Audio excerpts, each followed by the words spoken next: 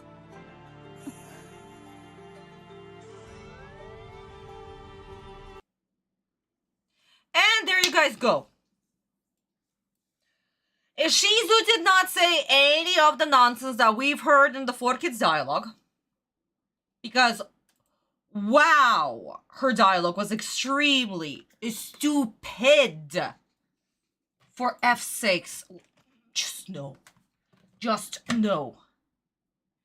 No, Cat, not yet, but I'm getting very close to it. Very, very close to it. Ah.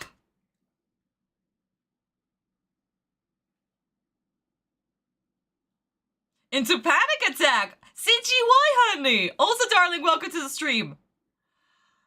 Oh my god. But yeah, my darlings, like, no. Just no. She explained that she was one of those people who were literally protecting his memories. That is adding more context to the mystery, right? Right. Then Atem, of course, asked the question. Why was I sealed? Why were my memories sealed in the Millennium items? What is going on? What happened in the past? Not the whole shtick of a young pharaoh has defeated all the evil.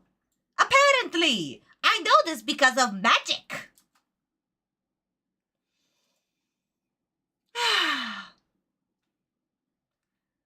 87 images. Oh my god, honey, that's a lot.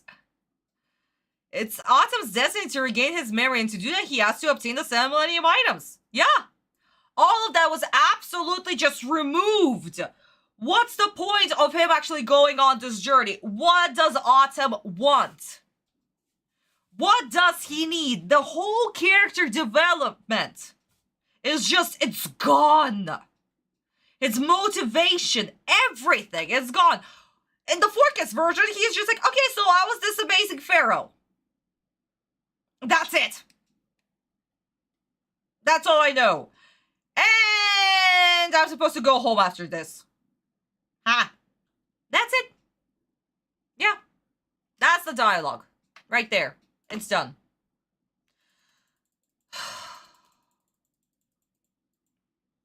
Also, Anzu's ruined. I'm surprised Anzu's ruined.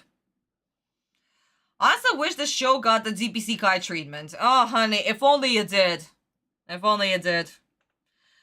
That's why we still have those, the first, I don't know, how many episodes? 10, 12 uncut episodes? Mm-hmm. You chose your fate, a fate of fighting. Oh, yes, that's the quote from the manga. Daniel, you're ahead of yourself, darling.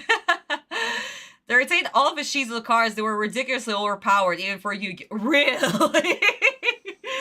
CG, is that true? Oh my god. But yeah, no, her deck is effing powerful. Oh, she's so good. As a duelist, she's incredible. As a character, she's freaking absolutely unbelievably very well written. But yeah. So, after actually Atem asks the questions about why is he sealed in the Millennium Puzzle and about Kaiba, this is where Ishizu comes in, this gorgeous little creature. And almost all of the dialogue that we've heard in the Japanese version is portrayed in the animated version. So honestly, this is extremely, really close. And even Atem being like, are you my friend? Are you my enemy? I don't trust you people. Because before all of this, literally, Atem, whenever he was faced with a millennium item, or a person who was carrying a millennium item, they threatened him. The first person with a millennium item, well, 2 millennium items, that was Shoddy, with his millennium key and millennium scales.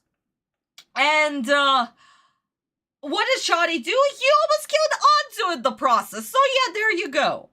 The second person he meets with the millennium item is Bakura, and even Bakura tries to kill him. The third person that he meets with the millennium item is Pegasus, and even Pegasus tries to kill him. And now we have this chick with a millennium item, so Atem is like, okay, bitch, I played this game before. Are you going to try to kill me or nah? And for Shiza to be like, yeah, no, I'm actually your ally. Cheers. But the last item that you're going to meet will be your enemy. And the last item is Millennium Rod, aka Merrick. And because we didn't have the whole Season 0 introduction of the Millennium items, in the Duel Monsters anime, they couldn't say that it's the last Millennium item that he's going to meet. Because at this point, we only met Shoddy with the Millennium Key, but not the scale? So yeah. Yeah. Now, she's been wanting Atem to do her dirty work to defeat her brother. Pretty much, Daniel. That's pretty much it. And again, she saw this feature that is going to happen. That Atem will be dueling against Merrick, basically. Because Merrick is still going to go evil and die. You know? And Seto was supposed to, you know, lose to Shizu. That was the future. Millennium Eye and Ring and what Pegasus, yeah. Exactly, guys. That's what I'm saying. So, for Shizu to be like, I'm your ally, it's literally the first Millennium item owner that we see who's like, I'm your friend. Do you trust me? Atem. Not really, but we'll see where this goes. If something, I'll kick your butt. I'm gorgeous. I like Yami Merrick's design better than his original one. I love the joke of Yugi's like, why did Merrick change his appearance? I mean, it's true, Nick, it's true. Merrick's design is absolutely gorgeous. Like, tell me, who actually can pull off his design while wearing those ugly-ass hockey pants or whatever they're called? But on Merrick, they looked absolutely gorge. And the freaking purple cape to show his regalness. Oh my god.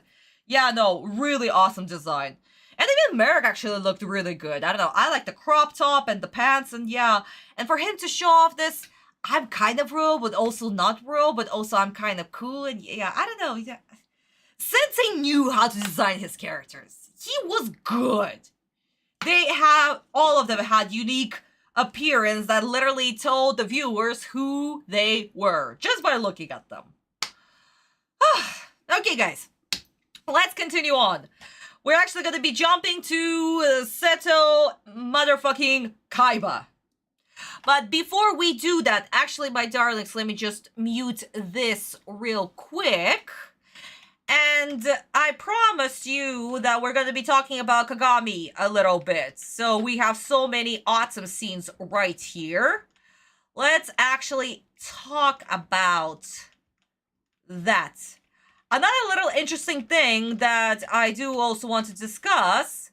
Guys, just look at the way that Atem is walking and this little motion. Let me just take down the logo right here. Because whenever Sensei would actually draw Atem, whenever Atem would stand, his feet were always pointed sideways. Because again, Atem is asserting his dominance. His foot would always go a little bit to the right, you know? And Kagami-sensei, whenever he is drawing Atem, and when Atem is just walking, basically, just his feet, he even did this with Anzu. Even Anzu just doesn't stand regularly. She's also does a little motion right here. That the No sound, thank you. So bam, bam, kabam, Anzu. Same thing. Really nice detail, honestly, guys. And the previous animes that we've discussed, they actually don't do this. They will put him in the standing position immediately. Kagami will freaking animate it to the fullest. Because that's Kagami and he's amazing. That's first. Second, let us actually talk about the character design. Let me get a close-up to Atem real quick. And perfect. There we go. My darling, so, what does Kagami-sensei do that other animators do not? I mean, a lot, but still. A hint to Egyptian believe the best foot forward. Daniel, that's very, very true, honey. So, what does Sensei do? Aside from Sensei style being so freaking close to Takahashi-sensei, just look at this. This is a perfect comparison right here. He captured Takahashi-sensei's style to the T. And that's not even a joke. So, is it about the line art? Is it the eyes? Is it the hair? The width of the neck? The placement of the ear? Any idea, my darlings? We talked about Kagami, I don't know, 12 episodes ago, I believe? So, let's have a small discussion right... Again, just like a small review. Oh... We'll be actually talking about Kaiba as well, because Kaiba is just too freaking gorgeous. So, my darlings, any ideas? Any ideas, my darlings?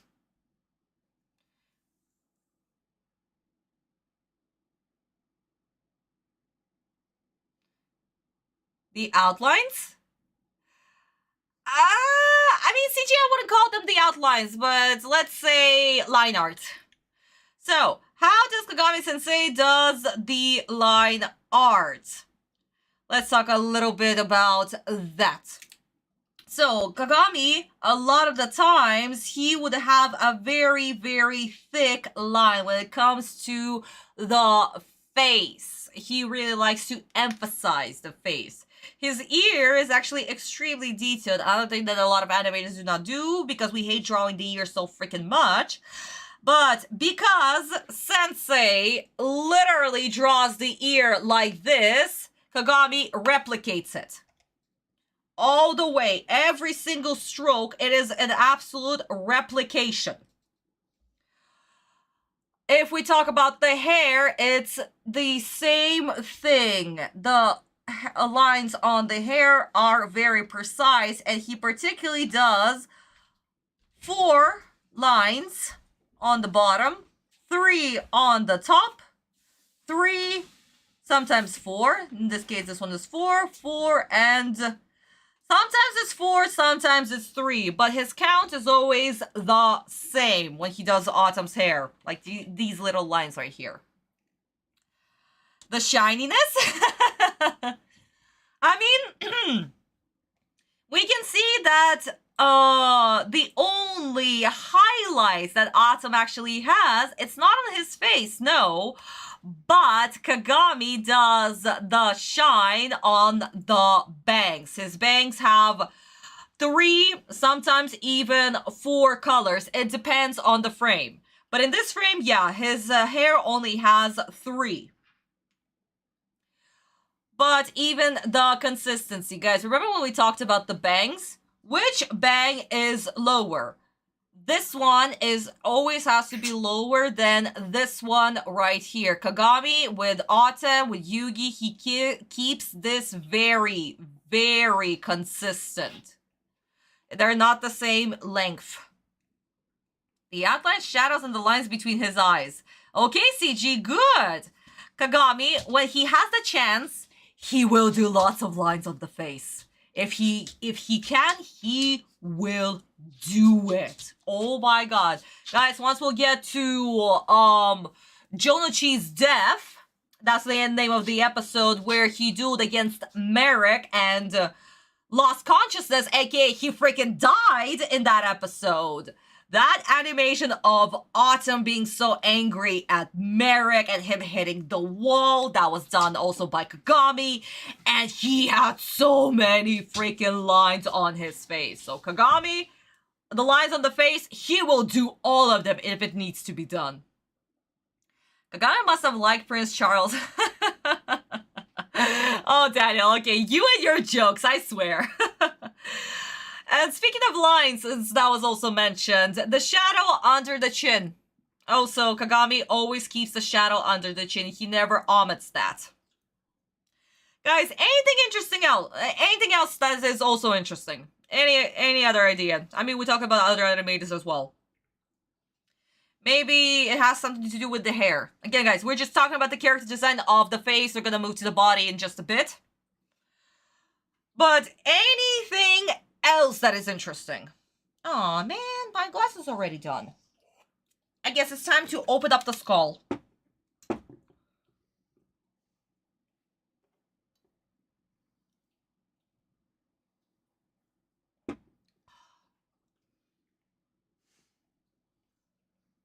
And also the freaking chain. The way Kagami even draws the goddamn chain. And I hate drawing chains. In the page right now that I'm working on, it already has Yugi's chain. And I'm just like, kill me. Just freaking kill me. The freaking chain. But yeah. You can cover Kagami's work when Sensei's manga. Yes! It is true, guys. It is very true. Out of all the animes who worked on Yu-Gi-Oh!, Kagami was the one who was able to replicate Takahashi Sensei's style the most. It's... Some of the frames are absolute perfection. Seriously. Speaking of perfection, let us go back real quick where Atem is standing all nicely. Let's just... Where is it? Oh, perfect. Okay, so guys, let's, since we're talking about the face enough, let us actually talk about the body and the hair. None of you mentioned the hair. Cat, I'm sorry, honey. Yeah, no, I just ran out of drink. It's okay. But guys, if we talk about the hair, look at Atem's hair in this frame right here. What does Kagami Sensei do with Atem's hair?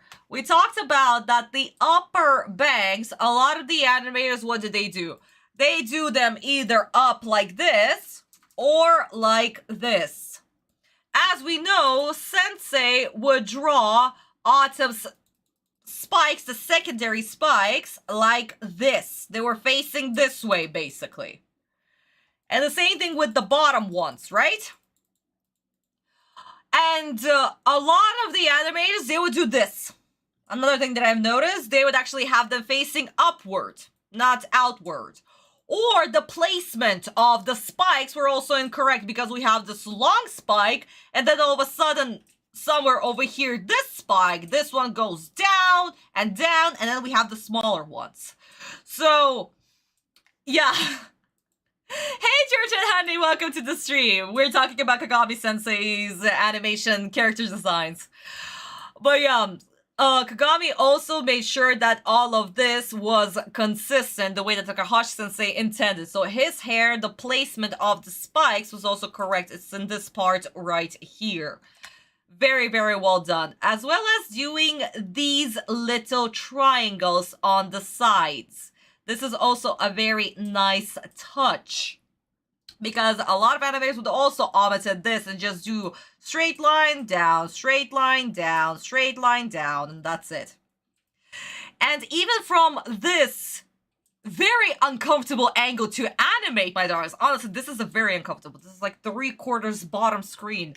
But even in this angle, we can see that this bang is much lower than this one. This is just perfect. So even that was taken into consideration.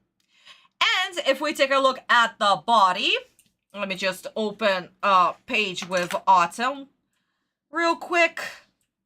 The body is identical. Let me just... where is Atem standing in this position that is so goddamn close? There's Kaiba. And... perfect. Guys, we're just going a little bit forward, but just to show you, the body is almost identical. The width of the shoulder, the small waist, and the narrowness. Because Atem, when he's standing straight, he has his shoulders all the way to the back and his waist forward, giving this outline. Because Atem literally has his chest out all the time. Extremely confident character. He's just standing still and yet his chest is outward.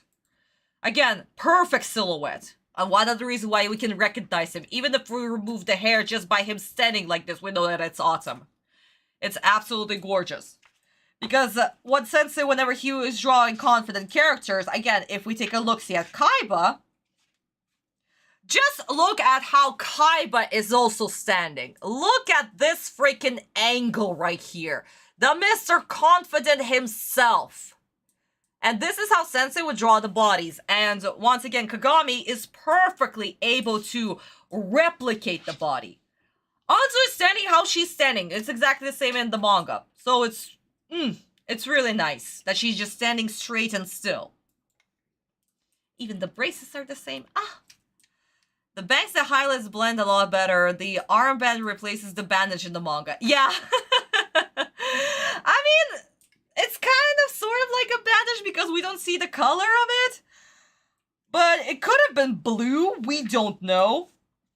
But again, it's something that Sensei has chosen. And we can also see that the other arm actually doesn't have anything. Because Atem also had a little, like... I don't know how to describe it, but like, guys, if we can see right here, he has like a little material on the other arm. So yeah, there's none of that actually here. Because in the previous episode, they also did not add that, but they kept the bandage. But overall, my darlings, the animator who was best to replicate Takahashi-sensei's style, it was 100% Kagami. He put way too much effort into it. And he was also literally the person who has done the first episode. He was given the job to make Yu-Gi-Oh! Duel Monsters into reality. So yeah, the first episode, that's just him. And then the next episode is episode 12, but still... But yes, my darlings, that's it for Kagami-sensei. Just for now, we're gonna get into Kaiba in just a tiny little bit. Let me just put my logo back up. I want a rare shiny Mokuba. Oh, Nick. Cecile, honey, welcome to the stream. Welcome, welcome, welcome. Okay, darlings, let's go back to the end of this random effing talking. La la la la la la la la la la la la la. And seriously, guys, this is so ridiculous. And Atem, also gorgeous hand, a gorgeous freaking hand. Just here. This is such an uncomfortable angle to draw the hand. Good God, and it's perfect. Kagami. Oh my God, Kagami. Jesus Christ. Seriously, guys. When it comes to Kagami, he is literally the person who made me want to become an animator. I watched his episodes religiously. And because of him, I am obsessed with animation and hands. It's all his fault. He's that good. Did Kagami and Sensei work together on other projects? No! They didn't, guys. I'm not even sure that Kagami and Takahashi actually talked one-on-one with each other. Because after all of the talking with other studios is actually done by the agents and the editors of the company. So maybe they've never interacted before, to be honest. So, no idea. No freaking idea. Sensei never actually mentioned Kagami in any of the interviews. But he did bring back Kagami to do Bonds Beyond Time. as well as he was the chief animator for Dark Side of Dimensions. And by chief animator, he was the main animator who oversaw all the other animators. So that is a huge fit. That is a huge fit to actually become the chief animator. But then again, guys, I don't know if they ever talked. No idea, but Kagami and Takahashi only worked on Yu-Gi-Oh! And I'm not even sure if they actually worked together, you know? Like I said, there are no interviews, and Kagami-sensei actually barely to zero does any interviews. Like, the only interview that I've seen him when he was promoting his book, his books. He has 2 books where he teaches you how to draw hands, and his little model of his hand that you can just basically place and use as reference. He literally, like, created a model of his hands that is movable. It's really, really cool. I forgot the Japanese name of it. But, yeah. No, Kagami is absolutely amazing at what he does. But did they ever talk? Like, one-on-one? I don't know. I wish I knew, but I really don't know. And again, all of this is behind the scenes, so we might never, ever know. But anyway. Okay, Kaiba Corp. Let's go. Let me just go back, yeah, to the black screen. Let's see what 4Kids will do with Kaiba. Oh, they're gonna ruin Kaiba. They're gonna ruin Kaiba. Okay.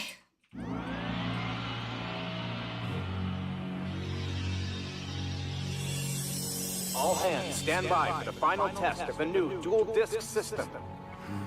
As you requested, Mr. Kaiba, we've removed all safeguards from the computer. You're crazy if you go through with this, Seto. If the safeguards are turned off, the monsters in this duel could really hurt you. Enough whining. Let's go.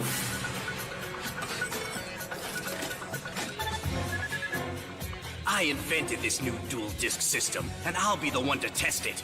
I have to make sure the Kaiba Corp satellite tracking system is working perfectly. It traces all Kaiba Corp dual discs, allowing me to keep an eye on every duel in the tournament, and I can't afford any screw-ups. But more importantly, I want to test the power of my new Egyptian God card.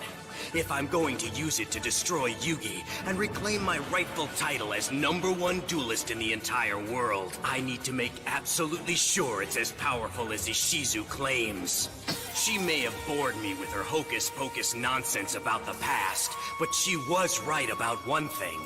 Yugi and I will face each other again, and this time, with a deck full of rare cards, I will be victorious. The dual disc is online. Engaging dual robot. Okay, props to the voice actor once again for doing Kaiba because that dialogue was cringy as hell. But second, Kaiba's motivation in this is so fucking weak. Like, wow. I just want to be the best and beat my rival and that's it. No, that's Kaiba talking in season 0. That was Kaiba's motivation in season 0. We are in season 3, in the arc 3. Okay, fine, in the anime this is the secondary arc, but what? No! Ugh. Also, Dweezil, yes, exposition, flashbacks, stuff that we saw in the previous episodes. Like, we don't remember, so we need a freaking reminder. For no freaking reason. For Kaiba to invent the dual disc, of course he freaking invented the dual disc. He invented the previous dual disc. But what's so special about this dual disc? Why was nothing about this dual disc was being said? Oh my god. Ah, my poor heart. I hate it. I don't think that Takahashi-sensei would have worked with Kagami if he personally wanted him as the main animator. It must have been in conversation. It's possible, Daniel. It's very, very possible. But guys, like I said, I'm not sure. I really, really don't know. Whenever any project is being done, it's all behind the wraps. Like, nobody knows exactly who's talking to who, what, or with. And none of this ever comes out unless the studio allows it, you know? And Shueisha's not gonna allow anything or leak anything if it's not official, so yeah. It's Shueisha. Plus, they also are the ones who are hiring the studios that'll be working on the animated projects, so yeah, they are. And also NAS has to approve it, and then there's lots of huge processes. Yeah, it's a whole mess. It's a whole freaking mess. And a lot of bureaucracies. And I really don't want to get into that. I barely understand any of it. When it comes to paperwork, I'm just like, oh, paper. Can I draw a face on it? But yeah. Nick, they're not going to do a reboot. Guys, that's another thing. Like, a lot of people right now are speculating that Yu-Gi-Oh! Is ever going to get a reboot. Yu-Gi-Oh! Is never, ever, ever going to get a reboot. They spent so much freaking money on the original Doom Monster series that they're not actually going to do a reboot. Like, for realsies. It's not a thing. They might remaster it, and they did. Like, when was it? In 2015, 2016, they cleaned it up and actually changed the ratio. But that's it. That's all that is going to be to it. Right now, they're doing the same thing with GX. They just changed the ratio and cleaned up the frames. Because it's so much money to reanimate it from scratch. Will it get a Sailor Moon reboot kind? They're not Toei. Toei can afford it. Toei is the biggest company in all of Japan. Toei is Disney. So of course they can make remakes as much as they want and adapt the manga how it actually is. And even that adaptation, as we saw in the first season, it was crap. The freaking animation, oh my god, all the 3D nonsense that happened. Jesus Christ, it was such a mess. But yeah, Toei can afford to do this. But other companies? Absolutely not. I'm surprised that they were able to actually get Dark Side of Dimensions out. And even that project only was out because the director asked Takahashi Sensei to actually write the script. Otherwise, that thing would have never happened. Oh yeah, Nick, you can watch those remasters. Like I said, they only changed the ratio, so it is 4:3 now. And some of the frames are cleaned up, so it's like less pixelated and they did color correction. But that's about it. And the openings are a little bit different with the new logo and stuff. But yeah, according to my room, it's Cannon's dinner time. Go enjoy your dinner, Dweezil. Love you. But yeah, guys, if you expect a whole freaking reboot, a whole freaking remake, don't. Really, don't. Don't get your hopes up. The only thing that you're going to get is the color correction. And the screen ratio thing. That's it. No, nothing. Yeah. None of that.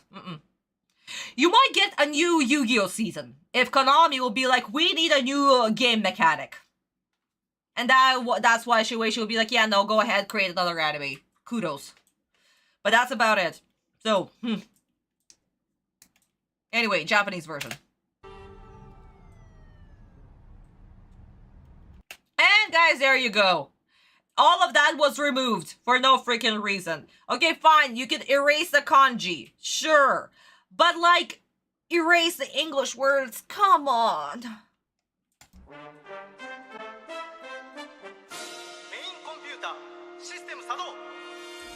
System 各部 all check green 兄様、こっちの準備は整ったよ。いつでも OK だ。いよいよ次世代デュエルディスクの最終テスト。デュエルディスク装着。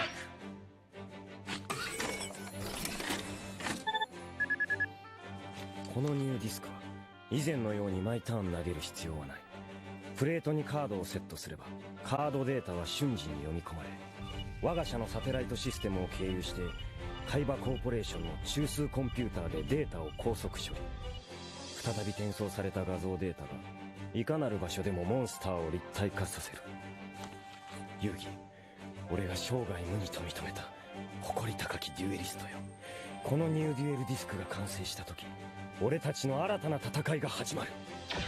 あの古代の壁画に記されたデュエリストの刻印、それが仮に遊戯、貴様であろうともそんなことはどうでもいい。俺はこの時代未来の栄光をつかむために貴様と戦う。待ってろ遊戯。デュエルロボスタンバイ。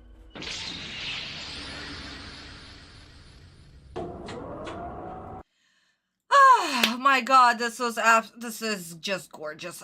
First off, Kagami and everything that he just did in this freaking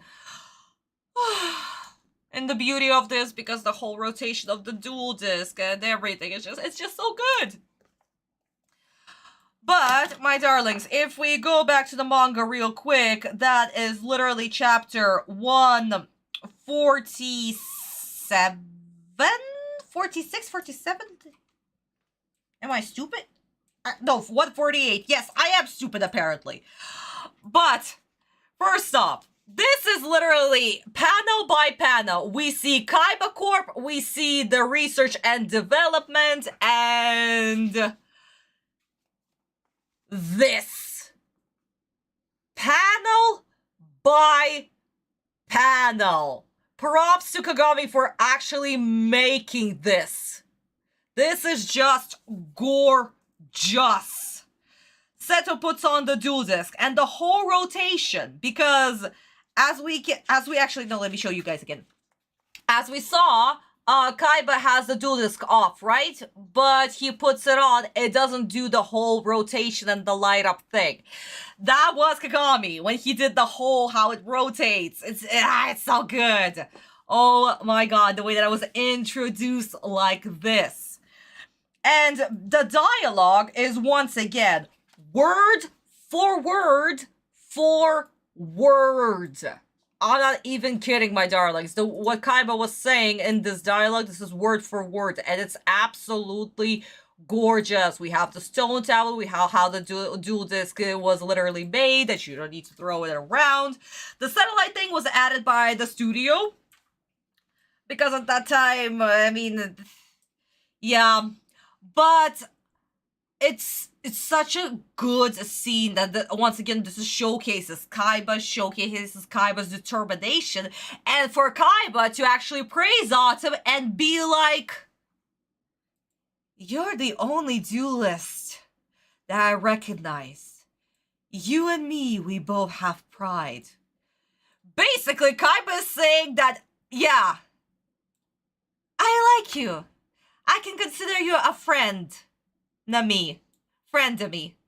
I'll never say that word ever, but you're my friend to me. It's so good. I don't know, that's Kaiba.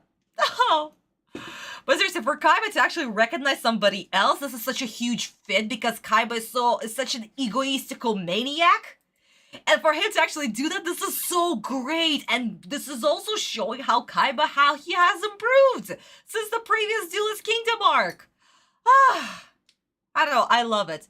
And for Kaiba to continue evolving and creating a better dual disc that you don't need to throw around and stuff. Once again, showing that Kaiba, being a freaking, at this point, a 17-year-old, is a goddamn genius. Yeah. No, I love Kaiba. He's great. I'm only interested in the enemy in front of me. Yes! Exactly, Daniel. Because Kaiba will never, ever, ever look into the past. He'll be the one who'll be looking into the future. It's always the future. You can be the battle of the past, I'll be the battle of the future. I'll be the victory of the future. And how ironic it is that during Dark Side of Dimensions, Kaiba, the only thing that Kaiba was looking into was the past.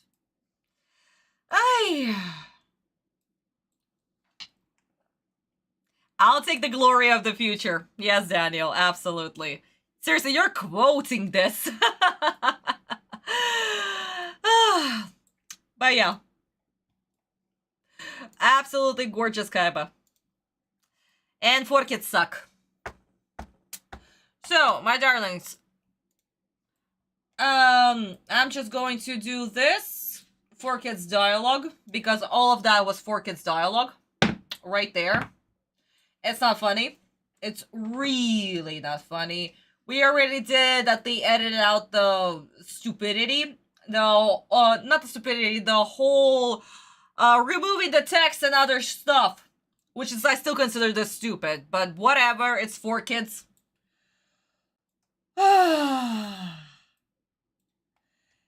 If they're going to F up this duel, I am definitely going to do this. I'm making a powerful scene feel meh. Because that's the feeling that I've got in the previous scene with Atem and Anzu. Because, no. Just, no. No. No. No. That sucked. That really sucked. So, if they're going to F up Kaiba right now, yeah, we're doing that. And I'm not even kidding. Okay, let me just remove my bingo card. The voice actor of Kaiba dubbed the voice of Mewtwo from Pokemon Brock. Really, Nick? Oh my god, I should remember this. I should remember the voice actors' names at this point. And I suck at names. I suck at names. Seriously, guys, whenever I was teaching at school, it took me a month to remember my pupils' names. And how did I do that? I have written them down in the... Girl kid. Oh my god, I keep waking my baby up. Hi. I'm sorry. But yeah, I literally had to write down my kids in the placement where they were sitting, and I was just like, honey, you. Misha! Yeah, no, guys, I suck. I'm so freaking sorry. Eric Stewart. Oh my god, yes. Guys, please, don't kill me. Don't kill me. I'm sorry. I'm very sorry. I need to write the whole list of the names. Okay. But Eric, please, go ahead. Do Kaiba. Make me proud. Make me happy. We've updated the Dual Robot's hard drive with your latest tournament rules. I'm setting skill level at max. We're ready to begin on your command. Seto, are you sure you want to go through with this? Keep the medics on standby. Probability of injury 90%. Listen, why don't you keep your calculations to yourself? I'm just doing my job. Since the robot is armed with the exact same deck Mr. Kaiba used to Duelist Kingdom, risk of injury is high. You put all 3 Blue Eyes White Dragons in the Dual Robots deck? Right. Those were Mr. Kaiba's direct orders. Seto's in major trouble if he gets attacked by a Blue Eyes. I hope he knows what he's doing.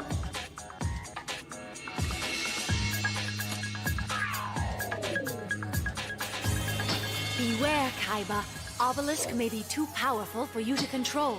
Powerful, huh? Well, there's no way I'll know how strong an Egyptian god card is until I see it with my own 2 eyes. And the best test of Obelisk the Tormentor's strength is against the might of not 1, but 3 of the most powerful dragons in all of Duel Monsters.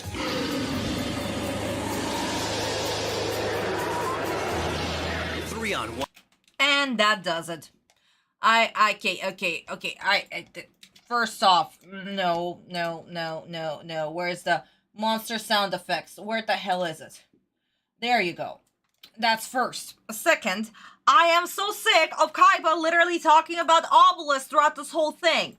Like, why?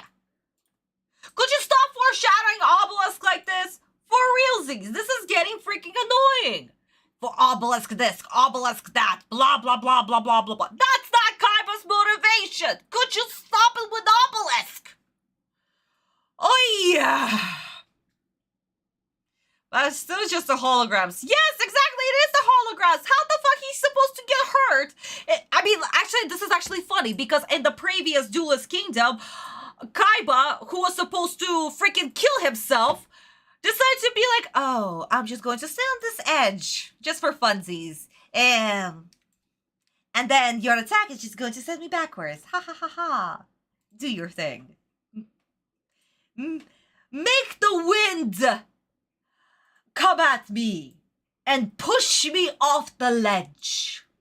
That won't be me doing it. That will be the wind from the attack. Yeah, yeah. The thing I like was Kaiba Core theme. Yeah, and honestly, at this point, I heard this music a little bit way too much. Japanese Kaiba's theme is a little bit better. Why? It plays so sparingly.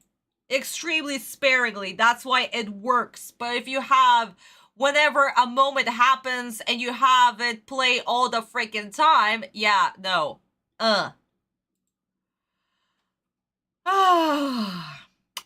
Anyway, let's watch the first move for Kaiba. And then we're going to watch the Japanese version, and then we're going to talk about the manga. Because animation actually did here a little bit different. The animated version did a little bit different and a little bit better because they already knew the rules for Battle City, which Sensei did not implement yet. I believe when season 2 was being done, he was actually doing the duels between Yugi and Jonochi. One may seem unfair, but if Egyptian god cards are as powerful as Ishizu claims, Obelisk should destroy them. Let's go! Switching on the main computer's auto-duel system. Check. Dual robot standing by. Engage. Good luck. Launching hologram projectors.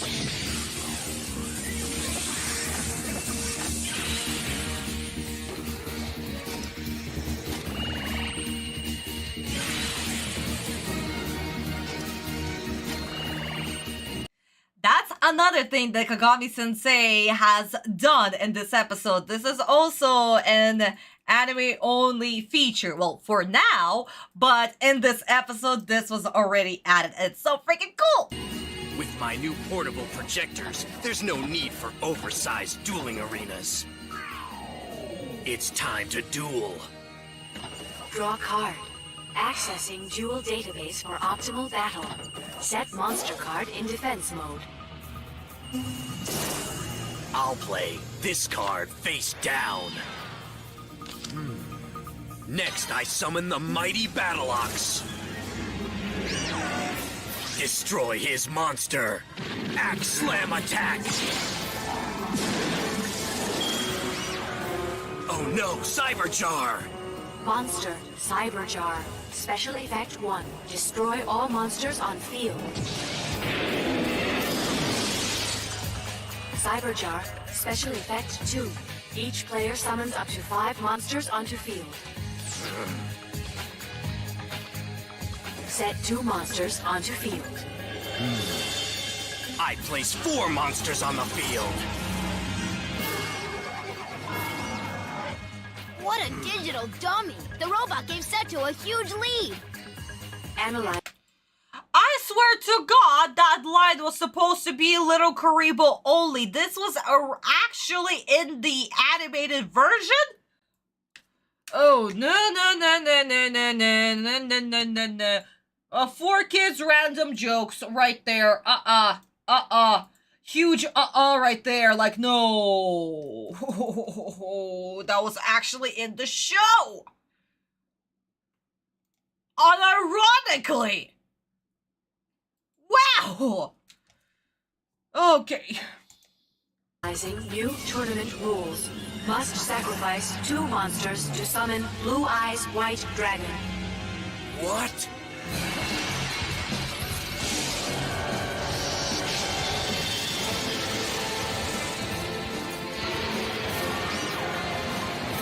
Now I'm in trouble. Turn off the machine before he gets hurt! Why? And that's the perfect frame for commercial break, but also, why? How is he gonna get hurt by a fucking hologram? And also, didn't he freaking duel against Yugi in the previous duel where they were throwing the little frisbee dual disc around? Atem did not get hurt! How the hell Seto is gonna get hurt? Does Mokuba think? Oh my god, Mokuba thinks that Kaiba is so much weaker to withstand the Blue Eyes White Dragon, so... I just opened up another rabbit hole. I am not sorry. But seriously, honestly, this is hilarious. Mokuba is throwing shade at Kaiba right there. My big brother is so much weaker than Yugi. Even though they're basically dueling at the exact same circumstances. Unfucking believable. Anyway, guys, so because of that whole scene, 2 kids joined the Shadow Realm, as we remember. Oh yeah, Daniel already took away one kid, so that's one kid. One kid joined the Shadow Realm. For that digital dummy nonsense. Ugh. Okay, let's switch quickly to Japanese version, see how very, very differently it was done, and talk about the manga version, because manga is also different from the animated version.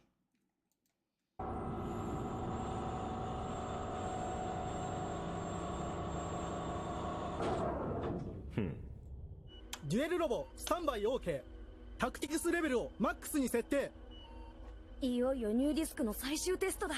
しかし、いくら瀬戸様とはいえ、あのデュエルロボに勝てるかどうか。バッキャロ兄様がコンピューターごときに負けるわけないだろ。ですが木馬様、デュエルロボにセットされたデッキは瀬戸様が今までお使いになっていた最強のデッキなのです。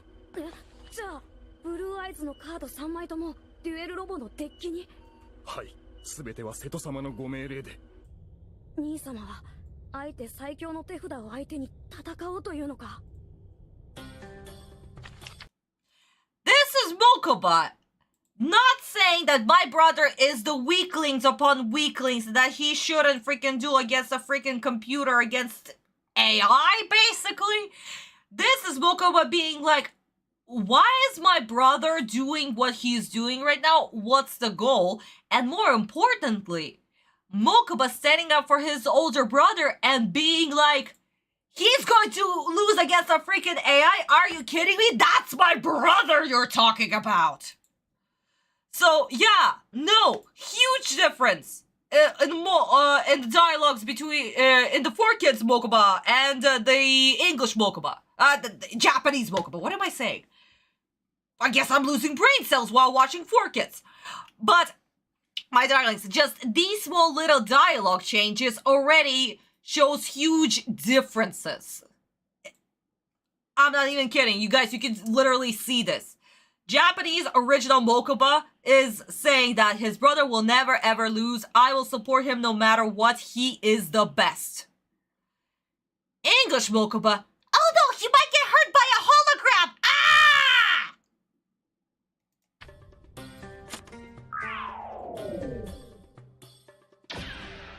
オベリスクの巨神兵をあなたに託します。俺のデッキには石から託された神のカードの1枚、オベリスクの巨神兵が入れてある。このデモンストレーションは次世代デュエルディスクの最終テストであるとともに、オベリスクの巨神兵の威力を試すものでもあるのだ。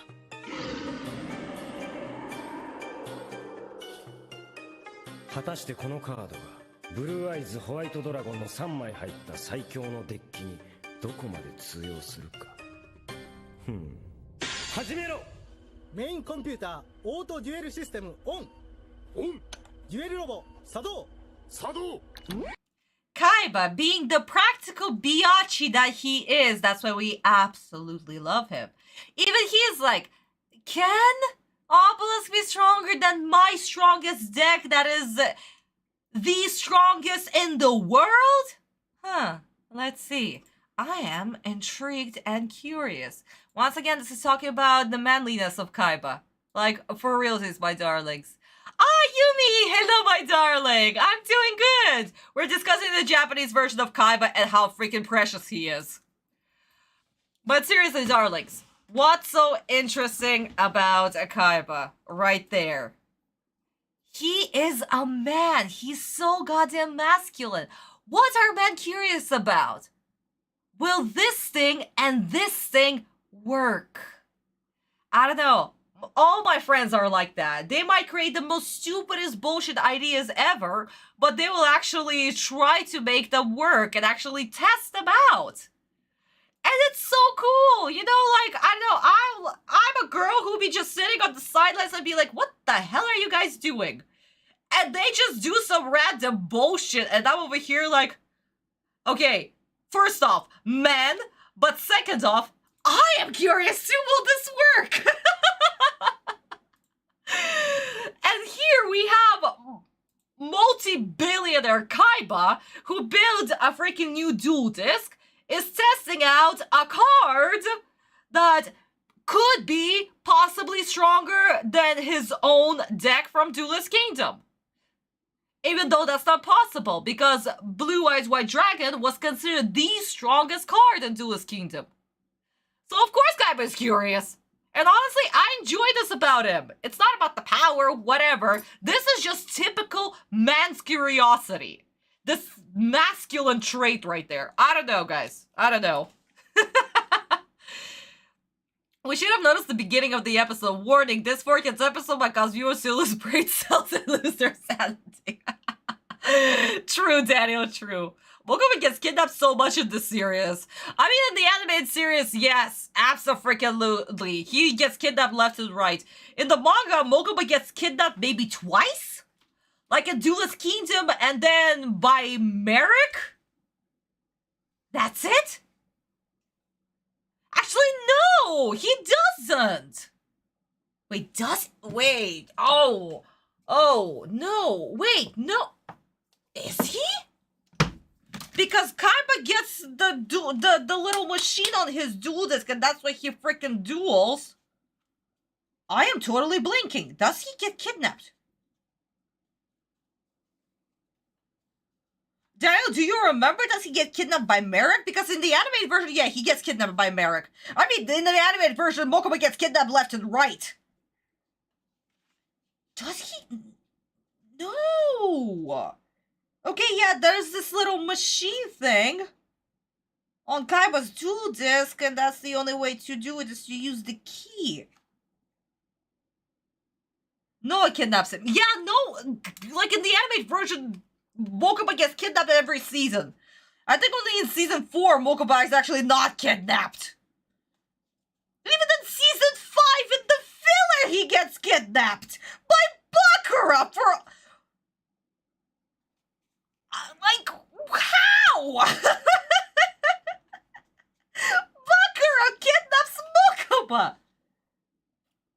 Yeah, no, guys. Mokuba is not kidnapped. He wasn't in the quarters looking for Jonochi.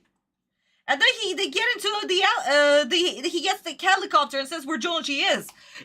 So basically, Mokuba's only kidnapped in the manga once by Pegasus, and that's it. But in the animated version, left and right.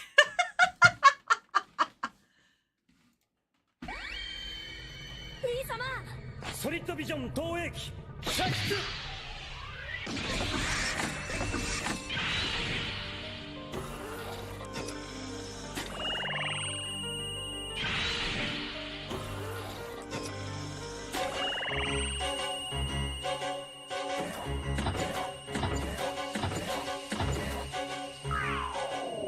デュエル来い。私のターンです。ドローフェーズ終了。続いてメインフェーズ。カードを守備表示で出します。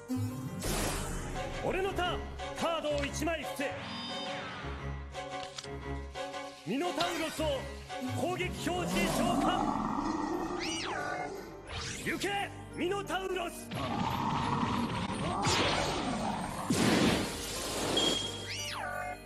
何？サイバーポッド。サイバーポッド効果発動。フィールド上のモンスターをすべて破壊し、互いのデッキからカードを5枚引き、レベル4以下のモンスターをすべてフィールドに設置。Another interesting thing. It also shows how Kaiba reacted. Wait, what? The Cyberpot? He knows what the cards do. He is a smart, very smart duelist. He basically is the second person who invented the game after Pegasus died in the manga, right? Right. So he's basically continuing the game forward. Fine, in the anime version, Pegasus lives. But still, my darlings, just that little line of him calling out the name of the card is showing that Kaiba is freaking smart. He knows the game, and he knows what's coming next.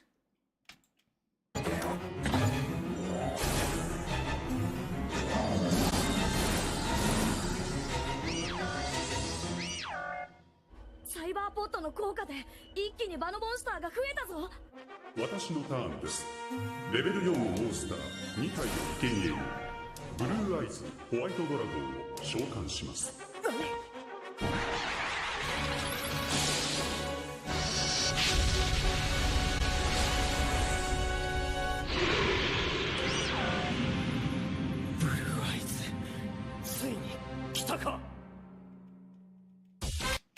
And also, Kaiba is not speechless about he just tribute summoned a monster?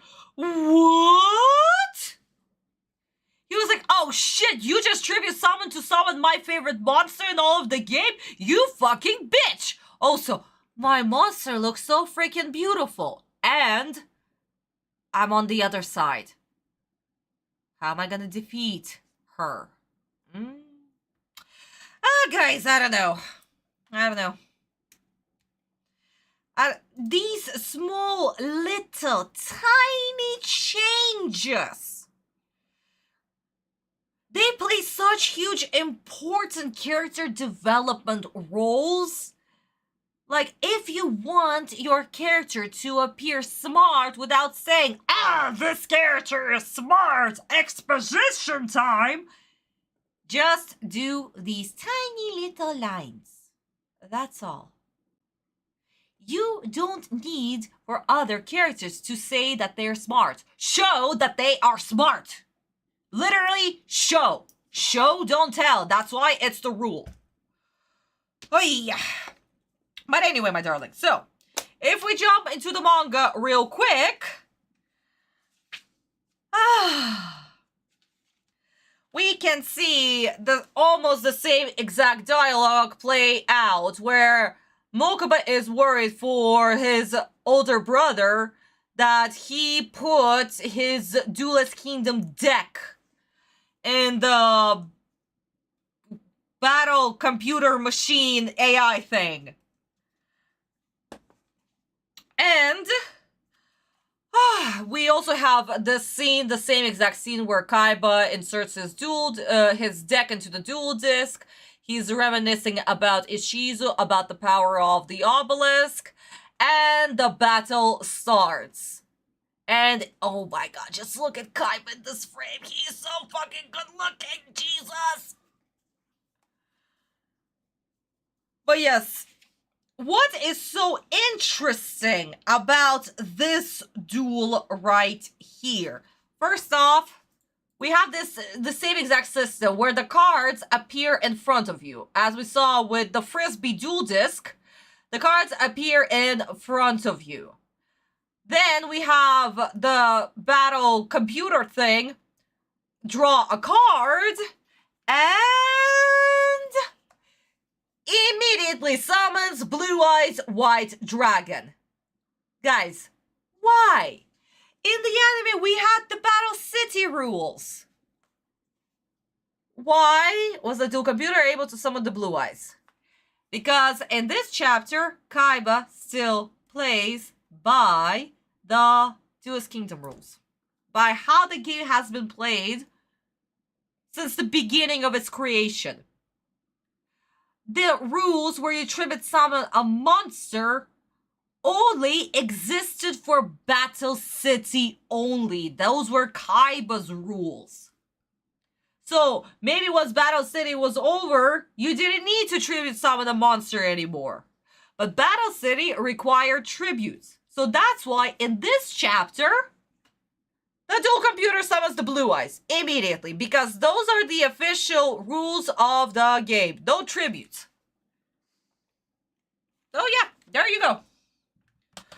After all, Pegasus are the ones who created it. Who created the game. And he said no tributes. And Battle City rules require tributes, because that tournament is actually Kaiba's tournament. So he can implement any rules that he wants. Maybe after the Battle City, that's where the rules became official. Very possible. And after all, Pegasus in the manga is dead. So yeah. Maybe Kaiba bought Pegasus Company and he continued on with the dual disc and the cards and everything as we saw in Dark Side of Dimension. I won't be surprised. But even in Dark Side of Dimensions, there were still different rules when it comes to summoning higher level monsters, weren't there? Yeah. So guys, there you go.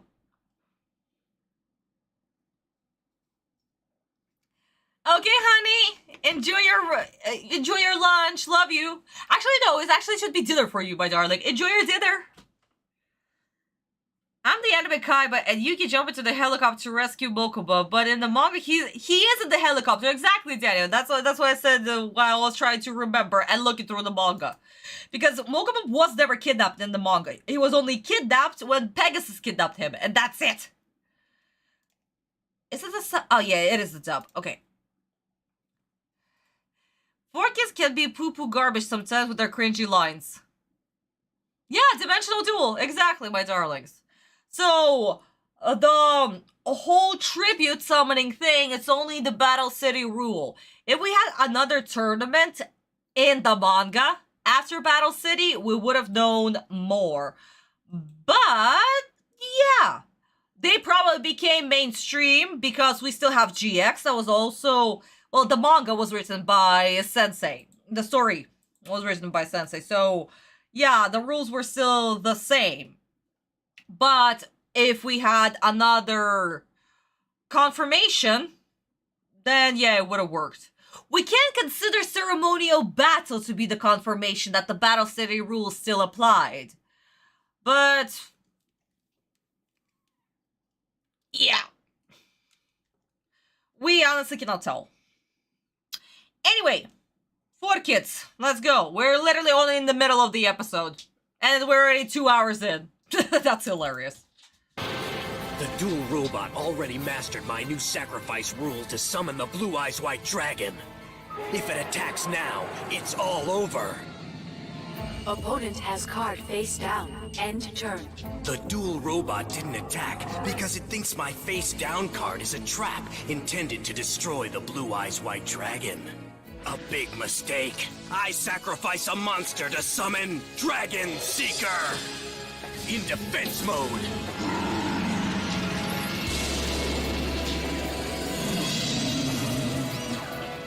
Dragon Seeker's special effect allows it to destroy one dragon instantly when it switches from defense to attack mode. On my next turn, that Blue Eyes is history. Analyzing Dragon Seeker. Processing countermeasures. Set one card face down on field. Summon Lord of Dragons in attack mode. What? Lord of Dragons special effect. Protects dragons from all magic, trap, and monster cards. Dragon Seeker's effect negated. If I can't destroy the Blue Eyes White Dragon, at least I can protect myself. I switch all my monsters to defense mode. You can't lose, Seto! Do something! Processing battle strategy. Playing magic card, Flute of Summoning Dragon.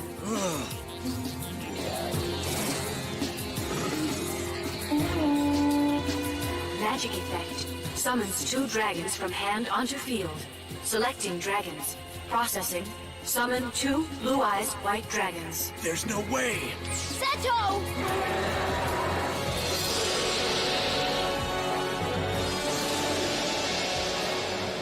3 Blue Eyes.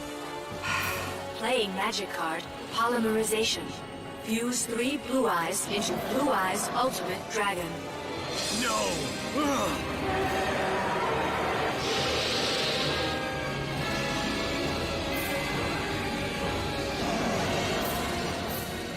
Analyzing Tournament Rulebook. Fusion monster cannot attack on same turn it was created. Must end turn.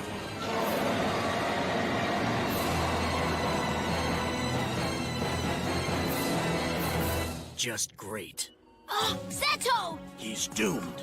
None of his monsters come even remotely close to the dragon's attack strength. The damage from Ultimate Dragon's attack will be catastrophic! What? With the safeties disabled, the dragon's neutron blast will cause serious injury to Mr. Kaiba! Get out of there, Seto! Shut down the duel!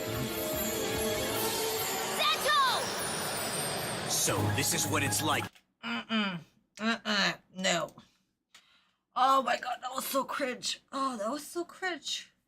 Ah, that was so cringe, guys. I'm sorry, but no.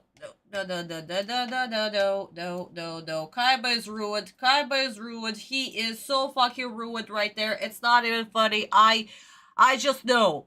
That's not Kaiba. Kaiba to be reacting like he's a newbie in this game. Kaiba to be like, oh, that's not possible, even though that's my deck and I literally done this to Atem in the previous duel. No way! Seriously. That he was able to summon the Dragon King and use the Dragon Flute. Seriously. This is Kaiba we're talking about. This amazing specimen of a man with intelligence beyond his freaking years. For fuck's sakes. Stop ruining Kaiba for me. And also, the catastrophic damage will be unstoppable. He's going to die. And Mokuba would be like, no, my big brother might get a little poo-poo. Stop the duel. Seriously. Yeah, Mokuba has a little faith in his own brother. Actually, it's actually funny because after Duelist Kingdom, that would make sense because after getting a little boo-boo, Kaiba basically died for like half of the season. But yeah, sure. Well, not half of the season, half of the finals. All of the finals. Yeah, all of the finals. But... my god.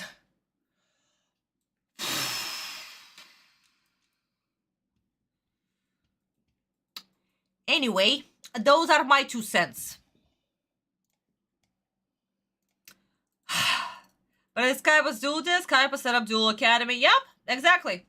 So it makes sense why the duel would stand. The rules would stand in the end.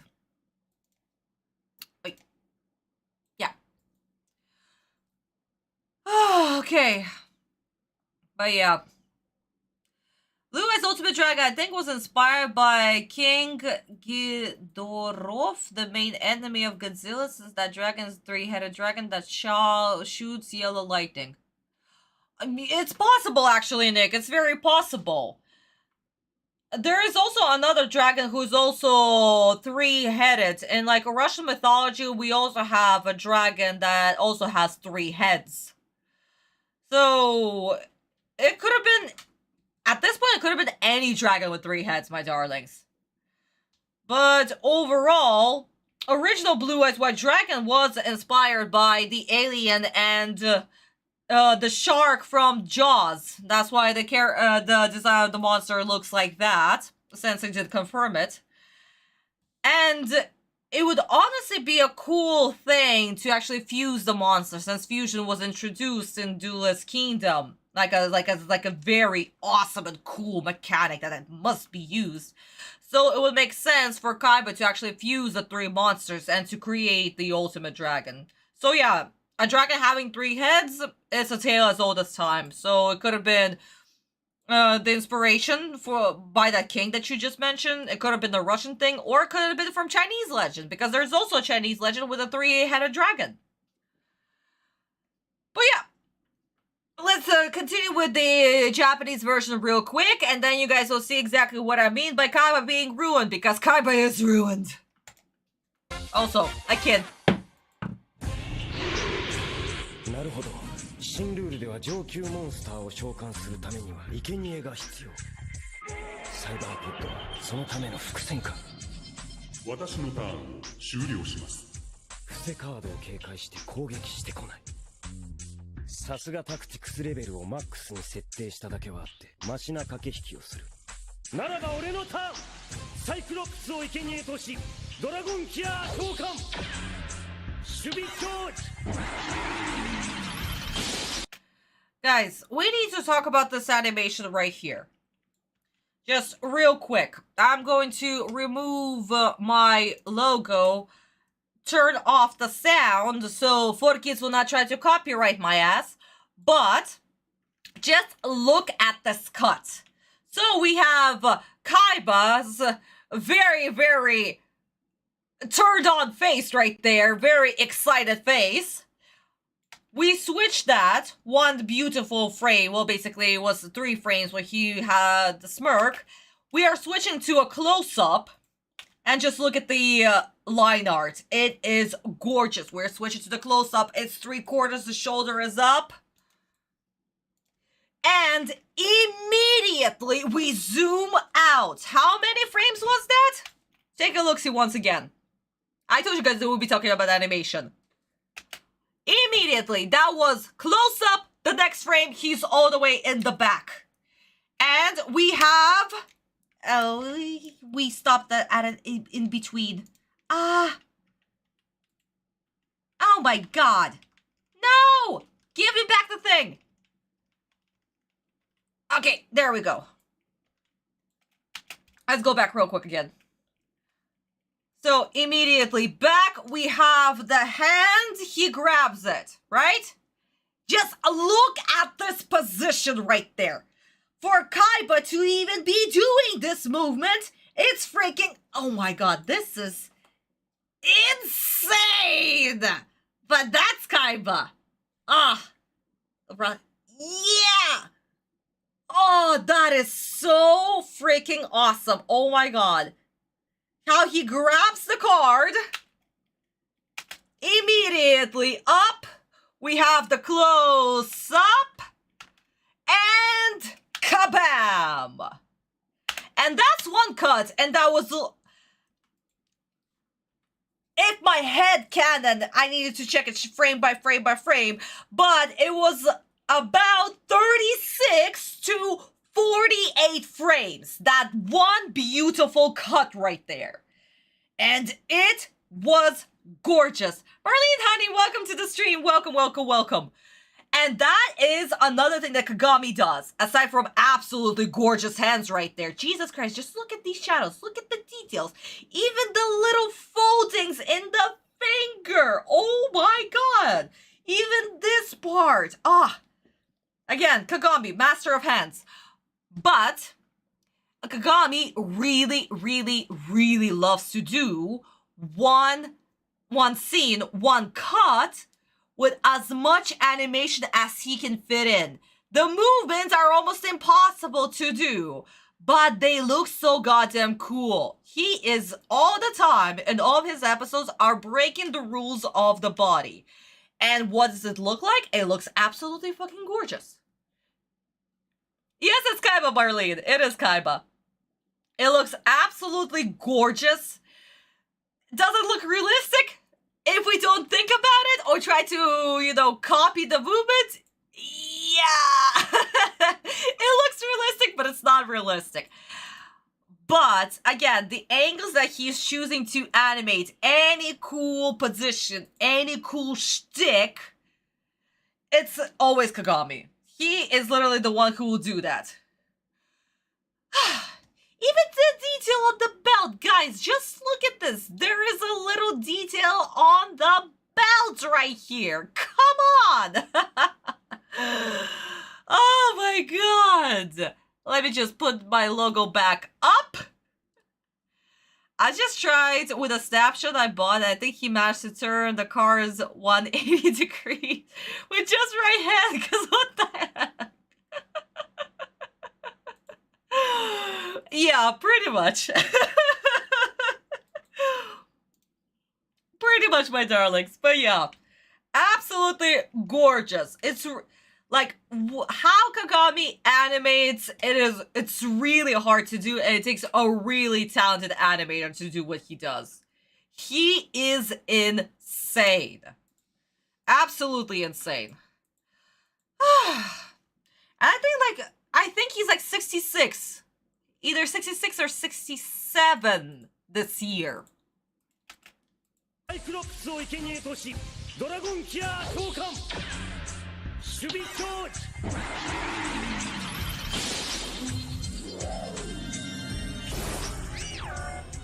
Dragon Killer は攻撃表示になった瞬間、場のドラゴンを一体葬るモンスター。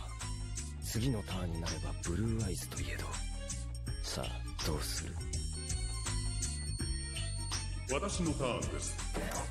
カードを1枚伏せ、ロード・オブ・ドラゴンを攻撃表示。何？このカードがフィールド上で表になっている限り、ドラゴン族は魔法、罠、効果の対象になりません。ドラゴンキラーの攻撃を見破られたか。ここは防御でしのぐしかない。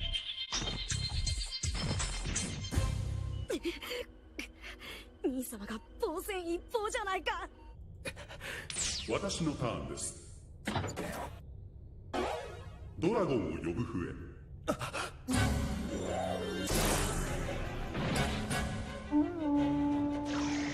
ンボ発動。コンボ発動。ロード・オブ・ドラゴンが表の時、手札のドラゴン族を2体まで場に出すことができます。なんだと。キン様。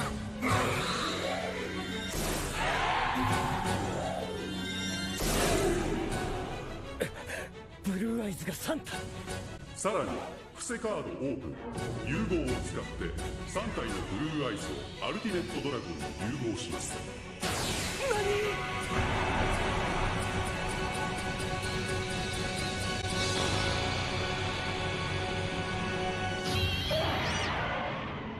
新ルールでは融合を行ったターンは攻撃ができません。私のターンを終了します。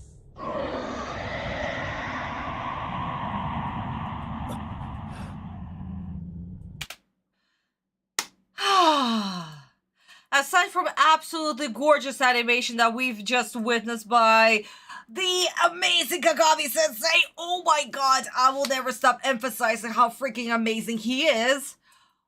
What is also interesting about Kaiba? Kaiba already thought of a strategy to destroy his blue eyes. That didn't work, sadly, very sadly, but what happened next, it wasn't that, oh my god, he fusion sub and blah blah blah, what is this, what is he doing? Kaiba was surprised by the fact that he got the monsters out, he got all the 3 blue eyes out, and he also had polarization on the hand. Kabam! Of course, he's gonna be like, so you did my move, the one that I've done in the Duelist Kingdom, that took me a few turns, in one fucking turn? You kidding me? That's Kaiba. This is the Japanese Kaiba right there. And not the Forkis Kaiba who's surprised by a rule that he himself created? What? And speaking of rules, so guys, as we stopped in the manga right here, we have the King of Dragons being summoned, then we have this beautifulness happening. Kaiba uses the exact same strategy basically, but without the whole tribute monster summoning. Because in the manga, like I said, my darlings, there is no tribute monster summoning because we're still using the Duelist Kingdom rules, aka the official rules. So, what do we have? We still have the flute being used. Mokuba reacting, being like, oh my god. We just have the 3 blue eyes white dragons being summoned. And that's it. No fusion summoning. None of it. This was added by the animation studio to have the Blue Eyes Ultimate Dragon in this duel. In the manga, there was none of that. Sensei did not add the fusion card in there. And this was also to showcase that fusion monsters cannot attack on the first turn. Which is honestly a really freaking good rule. They should bring it back in TCG because I'm so sick of people just summoning monsters and summoning monsters and summoning more monsters and summoning even more monsters and basically summoning their whole deck in their one turn. But yeah, it's like Kaiba already invented AI for dueling. Pretty much, yes, Visa, he invented AI for dueling. That's Kaiba. He's a genius. Oh, Kat, welcome back, honey. You didn't miss a lot, actually. We were just talking about Kaiba and how gorgeous he is, how amazing Kagami-sensei when it comes to animation is, and the flow of his animation, and the angles that he uses. And how Kaiba is much superiorly written in the Japanese version and completely destroyed in the English version. Because Kaiba in the English version literally doesn't know the rules that he has implemented for his own tournament and for the game. Apparently. I blame Master Duel with Modern Blue Eyes deck, and I get whooped a lot and win sometimes by luck. Oi! Really, Nick? Ah. Yeah, guys, I don't know. Like, the modern TCG is just, it's sad. I don't play the game because, like, in Russia, it's not popular. Yu-Gi-Oh is not a thing here. Like, I'm still surprised that we actually got a few figurines here and there. Action figures of Yu-Gi-Oh, you know? Like, that is shocking to me. But playing, like, Duel Monsters? Here? That's not a thing. That's not a thing. So, you know, like, for somebody who hasn't played Duel Monsters in years at this point, to see what the game has turned into, it is extremely upsetting. I'm not gonna lie. The only thing that where you're actually playing the game is who wins the coin toss. Duel Monsters has turned into a game of who wins the coin toss. If you win the coin toss, you win the game, basically, because then you'll just summon your deck on the first turn and that's it. Take away another kid. Actually, yeah, Daniel, you're correct. Kaiba is one big giant mess. He's absolutely fucking ruined to the point of being unrecognizable. The genius person that he is. I have a Red Eyes Black Dragon keychain. You do? Oh, that's so cute, honey. A keychain. Aww. Why is Kaiba's hair brown? I mean, it was supposed to be brown, guys. I don't know why it was originally made green in the Toei version, but yeah, no, he always had brown hair. To face fear. This must be how Yugi felt when he stared into the eyes of my Blue Eyes Ultimate Dragon at Duelist Kingdom. Speaking of hair, guys, now that you reminded me, also, this whole line freaking sucked. As we've seen, Atem is, well, Yugi and Atem are the only characters whose hair have a natural color, basically. Even Bakura, we can consider that he has silver hair. But the rest of the cast, Honda, Jonochi, Anzu, Kaiba, they have all natural hair. Pegasus also has silver hair. Marika's blonde, fair hair-ish.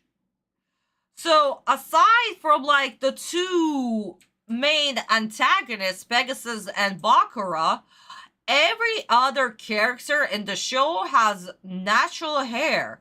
Another reason why Yugi and Atem both stand out as main characters, because they are the only characters who have a natural hair color. Another reason why when I was creating Aoi, I also gave her a natural hair color, because Atem needs to be the one as the main character to stand out. When I created Aoi, I thought, maybe I should make her a redhead. That would match her personality. So in my original design, she was supposed to be a redhead. And like very bright-esque red hair. But then I decided, like, no. All other characters, aside from Atem, have natural hair color.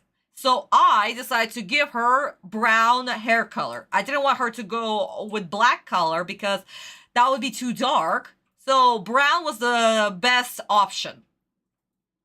So yeah, my darlings, another little tidbit for you. It's not a face, it is who I am. But I love that green hair joke in the abridged. I mean, Little Karibo, yeah, Little Karibo and his jokes. I better stop doing some drugs. Noah is the hint of Toei Kaiba. Yeah, and again, Noah is also a filler character. Guys, Darts and Noah, they're both filler characters. They only exist in the animated version. In the original, none. None of it. Zip. Zero. We're talking about the original, we're talking about the manga. The manga. And of course, animated version can do whatever hair that they want, any character that they want. But if we follow the manga rules, every other character, natural hair. Atem is the only one with the unnatural. Screw the rules, I have green hair. Oh, it was so good. Oh my god, seriously guys, Little Karibo, he's the fucking best thing that ever happened to Yu-Gi-Oh! I swear. He came close to bringing my powerful beast to its doom, but in the end, even Yugi couldn't defeat the Blue Eyes' ultimate dragon. So, if I'm to reclaim my title as the greatest duelist in history, I must beat the monster that even Yugi couldn't defeat. Prepare to face the end. It's time for my final test. Now I'll see what an Egyptian god card can do. Obelisk the Tormentor, I summon you by sacrificing 3 of my monsters.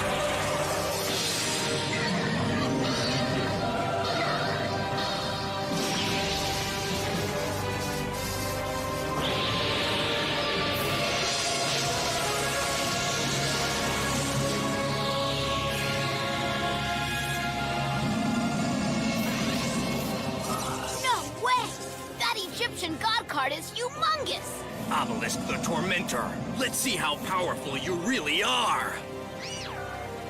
And we're going to stop right there.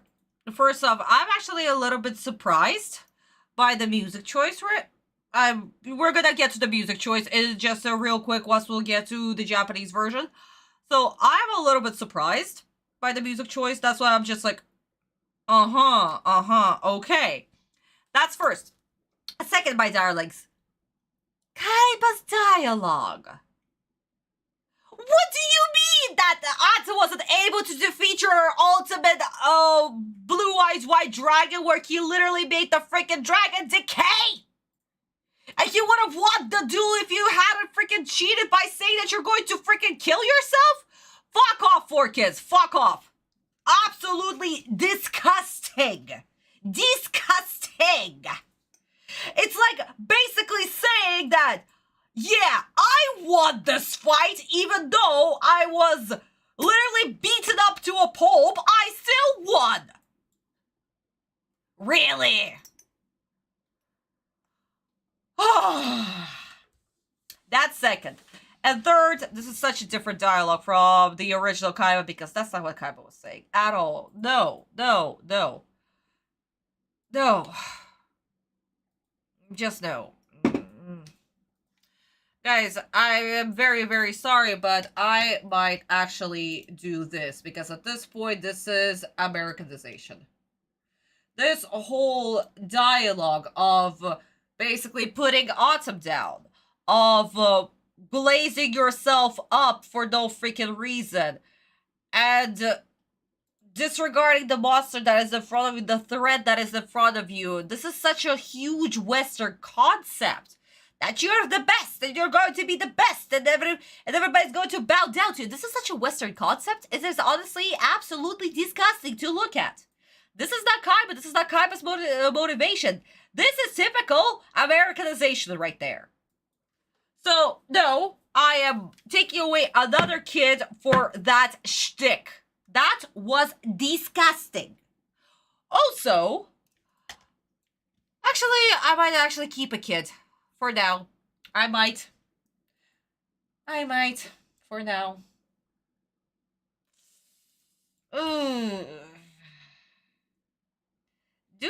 Another kid bites the dust. Yep, he does. People usually never talk about the creator of light, even though that card was very dope.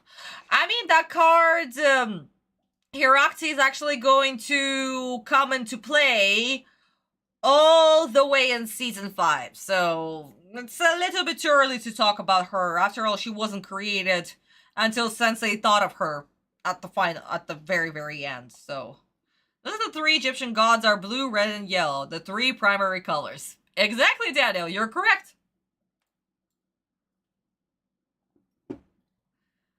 Because after all, they make all the colors in the world. They're the primary colors. They are the colors that create everything. And these are 3 gods. So yeah, there you go. Anyway, darlings. About the Americanization thing, you are going to see in the Japanese dialogue.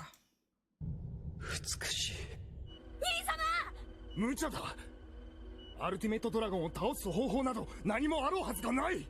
このまま攻撃されれば直接ダメージを受けます。何？瀬戸様のデュエルディスクは攻撃ダメージが体感できるようにセットされているのです。兄様、危険だ。デュエルをやめてくれ。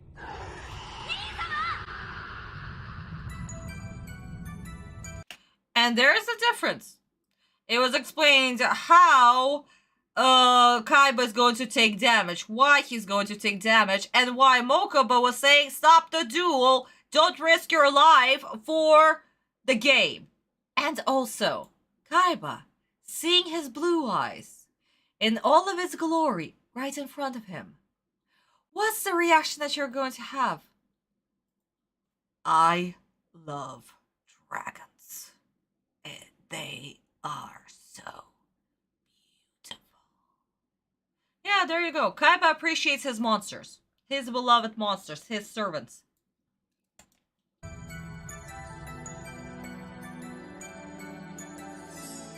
Yugi. お前は俺と対峙するときいつもこの恐怖にさらされていたのか。だがお前はいついかなる時でもその恐怖に臆することなく立ち向かっていた。そう、己のカードを信じて。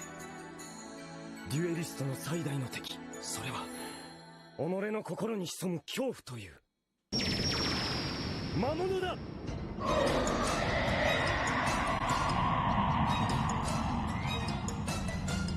俺のターン。このカードに全てをかける。いでよ、オベリスクの巨神兵。場のモンスター3体を生贄に捧げる。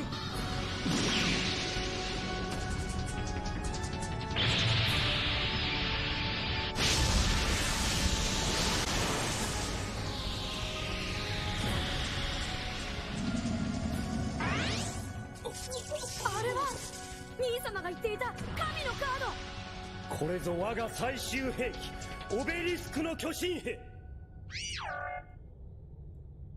さあ、As I was saying about the music choice, the music that 4Kids have created for this scene, it is so freaking similar to this track right here.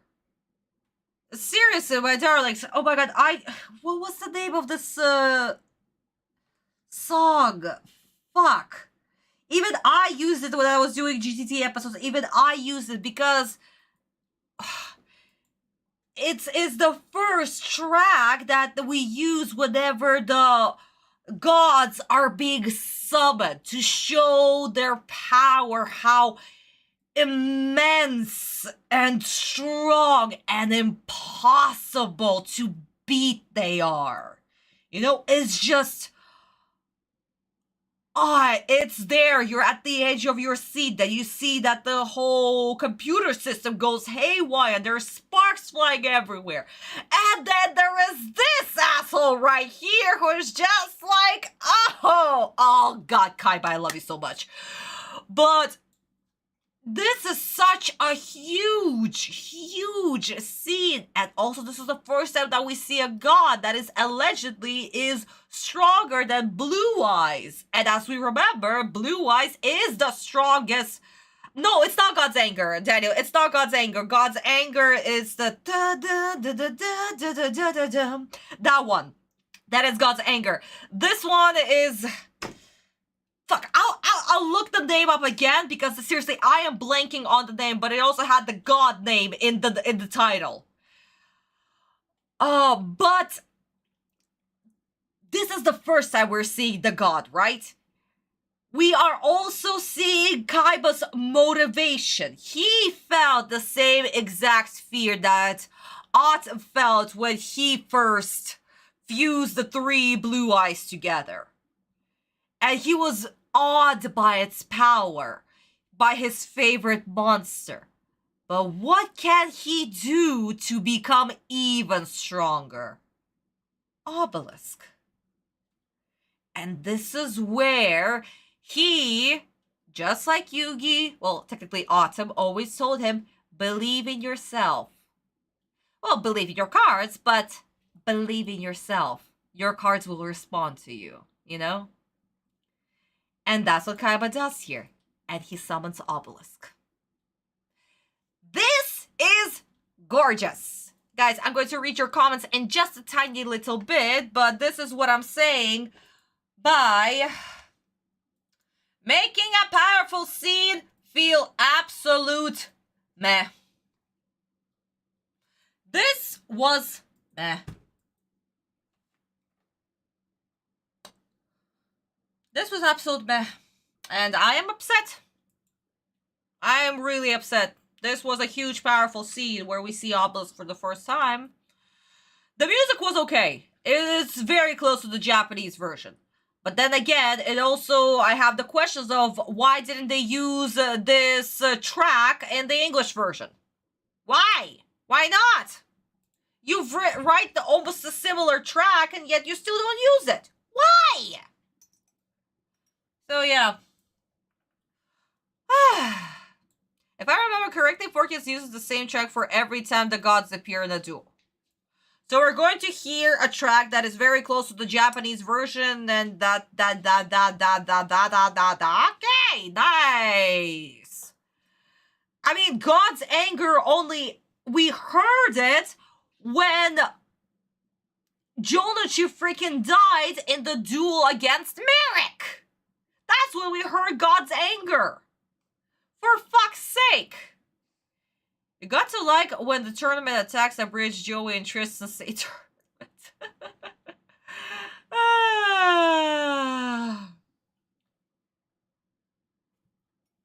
I mean, the abridged version is the best version, so. 4Kids, learn from little Karibo. Seriously. Okay, guys. Jumping into the manga real quick. So, the dialogue, once again, is word for word. Whoopsie, I almost fell.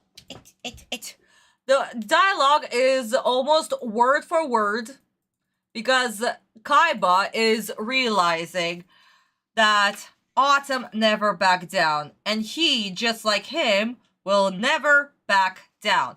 But the difference is this. The Blue Eyes attack, and Kaiba negates the attack. He used negate attack. He draws the card and summons Obelisk. Just, guys, look at this fucking page. Obelisk is massive. This is the biggest monster that we've ever seen. Why it's the biggest? Because before we had monsters that were literally summoned on the table. They were this cute and short. We also had monsters when Kaiba played with the Frisbee dual disc. So this guy right here is enormous. And it is gorgeous. I love it. I love Obelisk's design. He looks incredible. And he looks so much like Devilman. Too freaking much like Devilman. And like from Resident Evil, that guy. Oh my god, with the teeth. What was it called? What was he called? Like those monsters with the teeth and with the patched eye. Guys, seriously, guys, if you remember, I'm blanking on the names again. When it comes to names, of course I'm blanking on the names. But yeah, from what I can tell, I believe that the Resident Evil, the monster, the big giant monster guy, was another inspiration for Obelisk because the teeth, how they were sticking out. But yeah. Nemesis! Yes, Daniel, thank you! Nemesis! And guys, as we remember, Takahashi-sensei, he really, really enjoyed American movies. So, I am not surprised if Nemesis was actually, especially like the teeth. Let me just remove my logo real quick. Especially like the teeth part right here, if it actually played a huge deal to the inspiration, as well as like this piece right here. Just look at it, guys. This looks exactly like Nemesis. Oh my god. Again, the horns and the wings are so Devilman. Ah! Guys, I am telling you, Obelisk's design is so freaking cool. Ugh, I love it.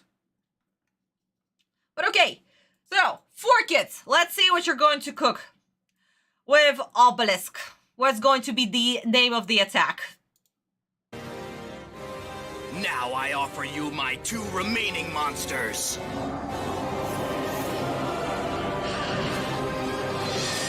Absorb their power to increase your own. I've never seen anything like this. Obelisk's attack points are climbing off the charts. Obelisk, attack now. Show Blue Eye's ultimate dragon why you're known as the Tormentor. Huh? Obelisk, Fist of Fate!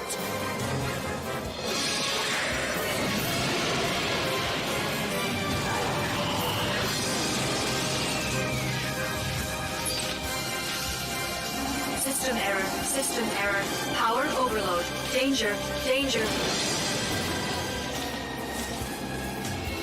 The computer's exploded! Shut down the power source right away! Obelisk the Tormentor. He defeated Ultimate Dragon with a single punch. Incredible. If this is the power of one card, with all 3 Egyptian god cards, I will be unstoppable. I will defeat Yugi and reclaim my title as the #1 duelist.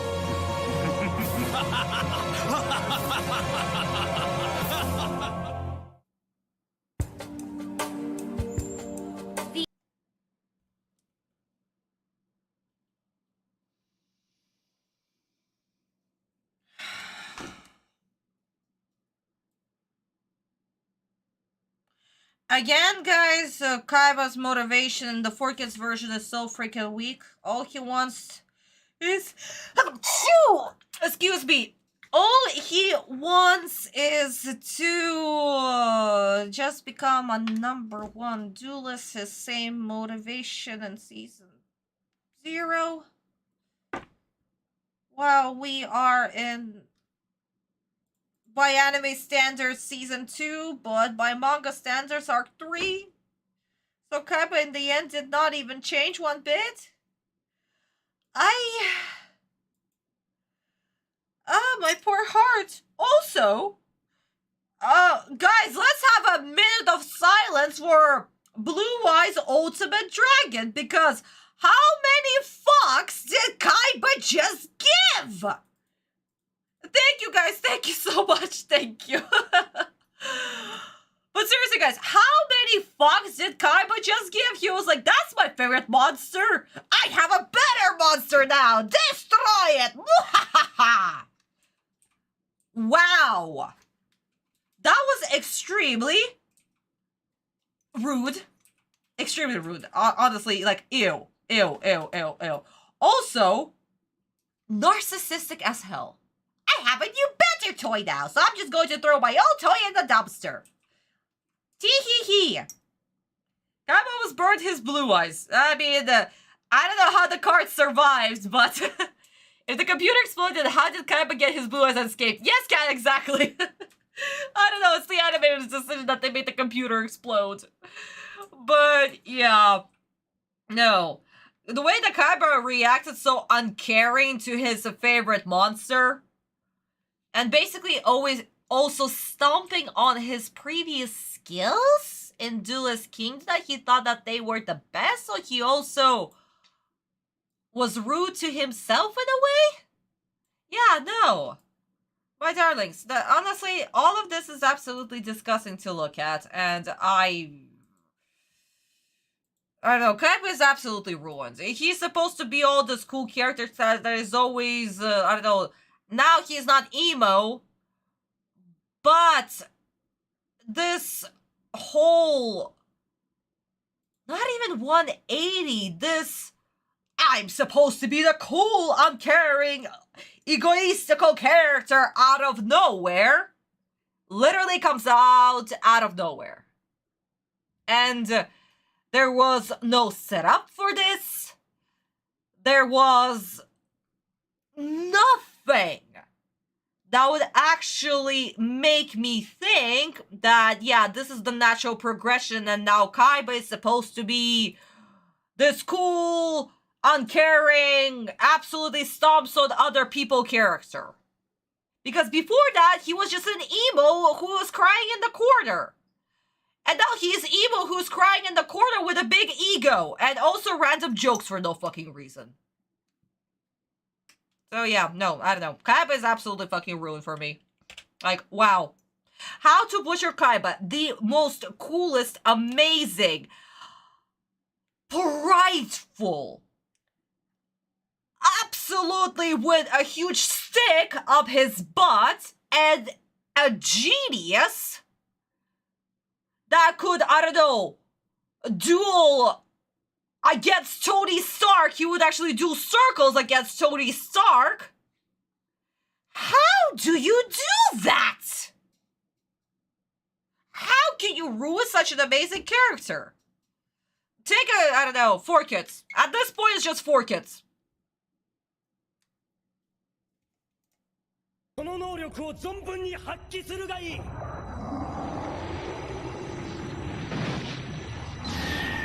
場の2体のモンスターのソウルパワーを吸収。大変です。攻撃数値がものすごい勢いで上昇しています。許せ、アルティメットよ。神の手によってこの場は静かに眠れ。オベリスクよ、攻撃だ。オベリスクゴッドハンドクラッシャー。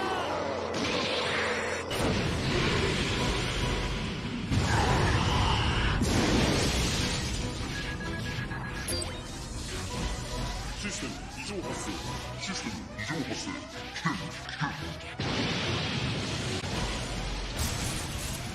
うわー、ジュエルロボがメインコンピューターが制御不能。オベリスクの巨神兵、プレイヤーのライフを一瞬にして奪うなんて。素晴らしい。神のカードは残り2枚。どんな敵が立ちはだかろうと俺が必ず手に入れてやる。その時こそ俺は完全無欠たる真のデュエル王となる。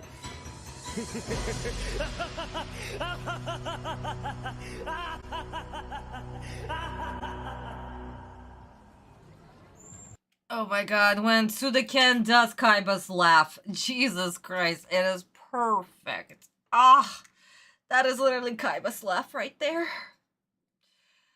But what did Kaiba say? He apologized to his monster. That's his favorite monster. For goodness sake. The Japanese attack names are better than the dubbed. I mean, they're Japanese names. They were made by Takahashi-sensei himself, so of course it would be better. But yeah, there you go. Kaiba. Kaiba in a nutshell. Absolutely gorgeous, incredible, smart character. And also, guys, as we saw, all of this was removed. All of this was removed by 4kids. We don't even need to discuss it. If we see something that looks stupid, that was like, I don't know, marked. I don't know how to. I cannot speak English anymore. That was just drawn upon. Yeah, that's 4kids edit because it was probably a text 100%. Oh yeah. But yeah, let's jump into the manga real quick. Oh yeah. So basically, the same thing happens. Kaiba uses his other 2 monsters to boost Obelisk and destroys his other Blue Eyes dragons. And of course, the dual computer doesn't explode. That was an anime added thing. That's the cards, guys. The cards. They will burn up. They're pieces of paper. But this is also made Mokuba actually not shocked like it was shown in the animated version. He was actually speechless and happy for Kaiba in this regard. And Kaiba realized that, oh my fucking god, not only I'm the best because I'm the smartest, I can also and probably will win against Atem. I am so excited for my life because this is another manly trait. Men love competition.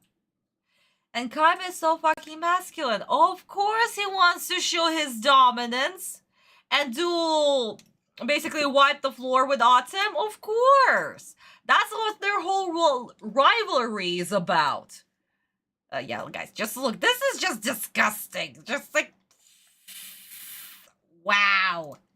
And this was so poorly done. Look how colorful everything is right here. And then we have this. Ew. But yeah, of course, Kaiba is gonna be competitive. 100%. That's Kaiba. It's Kaiba. He's a man. Another reason why we love to watch this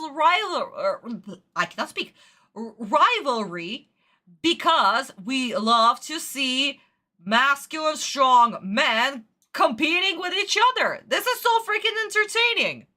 I don't know, whenever my friends are fighting or trying to compete, I'm also enjoying it because, again, first off, when they're competing against each other, it's funny. When they're competing against me in a board game or a card game or anything, they are teaming up against me to try to defeat me, but I still wipe the floor with them, so ha! But yeah, no guys, it's really fun, and we like to see these kinds of games. We like to see two strong individuals trying to fight and win. It's really fun, and I don't know, I enjoy it so freaking much. So, let's finish up this episode. We're gonna have introduction to Mai and her gorgeous freaking outfit for Battle City. Let's see how 4Kids will F it up. The invitation said the tournament would be announced tonight. Ishizu was right. I don't know if everything she said is true, but I do know this. I must enter and win this tournament in order to fulfill my destiny. What destiny? Just promise me you'll be careful, Yami, because I'm sure there's still danger ahead. Yes, whoever's after the Millennium Puzzle is still out there.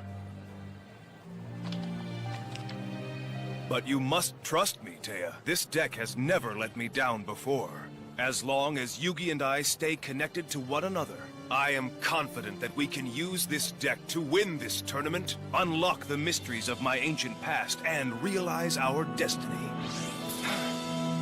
And you can count on my help. What are you gonna do?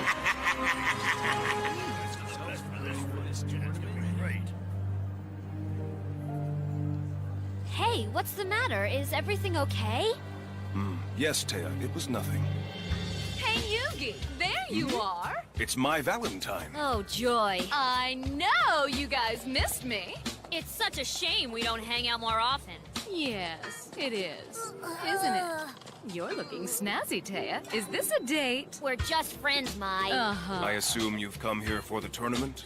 But of course. I presume you got an invitation also? Yes, I did. But it didn't say who it was from. Do you know who's hosting this tournament? I have no idea. It's a mystery. Nobody seems to know. Everyone I spoke to got an anonymous invitation. But there is a buzz going around that it's someone with a ton of cash and an obnoxious attitude.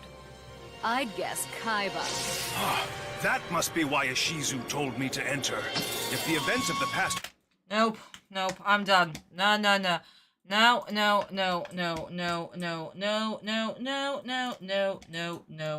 Atem is useless. Atem is fucking useless. Everything is literally happening to him. He's not driving the plot whatsoever. Also, the whole stupid bullshit invitation thing. Yeah, sure. Of course. Yeah. That is such a 4Kids plot right there. I am sick of it. I'm fucking sick of it. This is absolutely disgusting.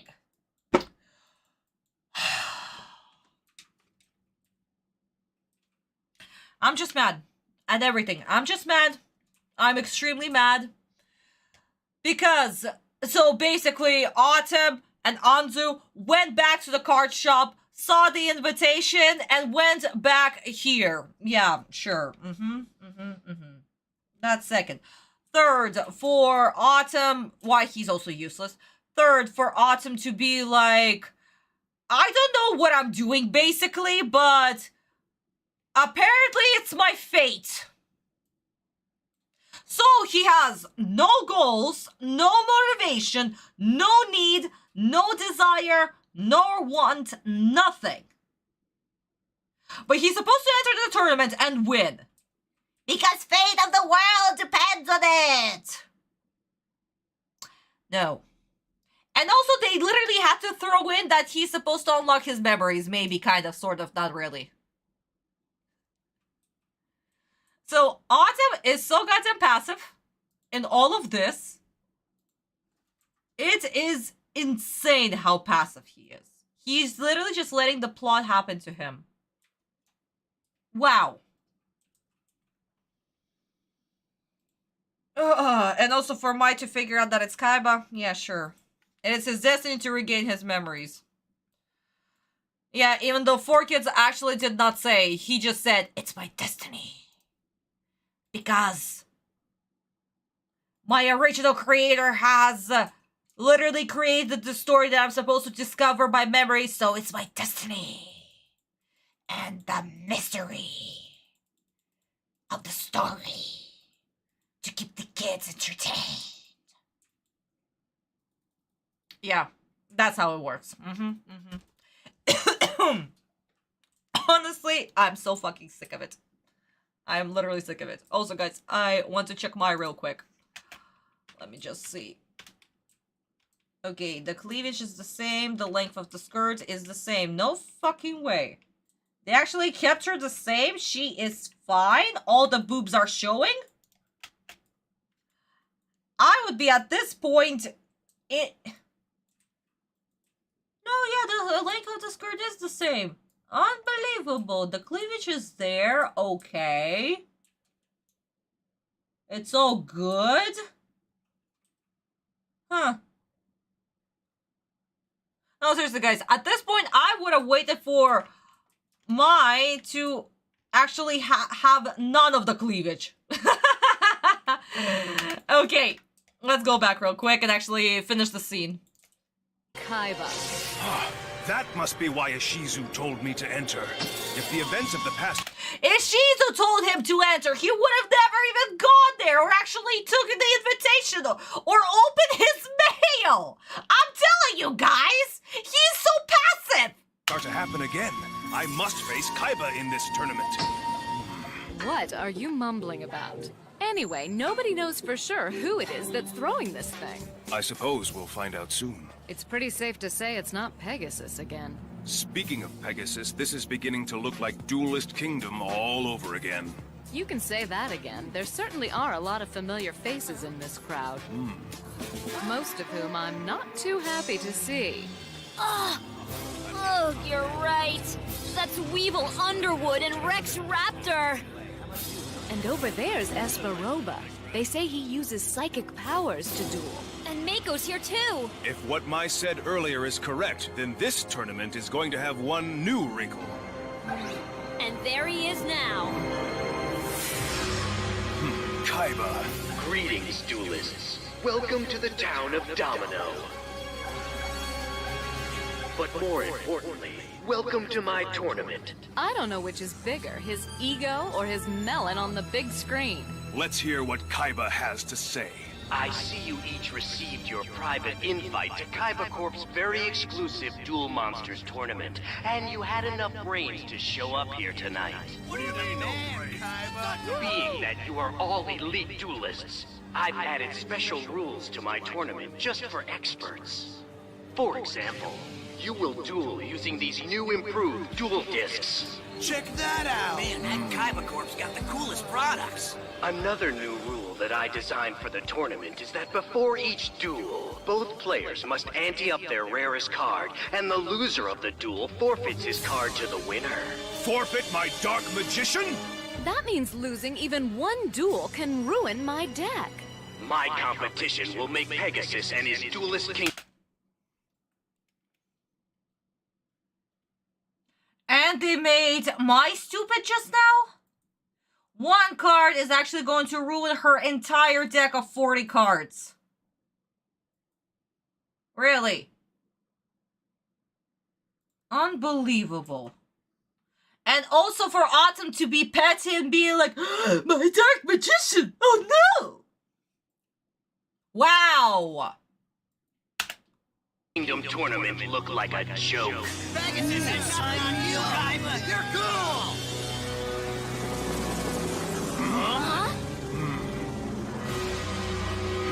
Kaiba! I knew you'd come, Yugi. We'll see which one of us is the #1 duelist. How would you know that he would come if you officially freaking invited him to come? Because that's Forky's plot. You do not have to, you cannot say this line that you knew that he would come if you sent him the fucking invitation. The fuck? Don't forget to register and pick up your duel disc because exactly 1 week from today, my Battle City tournament begins. You're on, Kaiba! Battle City, eh? That is correct, Master. The world's most elite duelists have assembled for this tournament. How very convenient for us that so many of our targets have gathered together in one place. Now, my rare hunters, go to the town of Domino at once! Yes, sir. It's time to begin the hunt!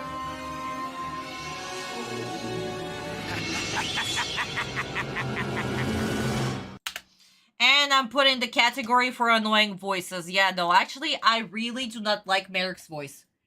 It was funny at first, but to be honest, it is actually getting less funny because I'm supposed to be threatened by Merrick, right? Right.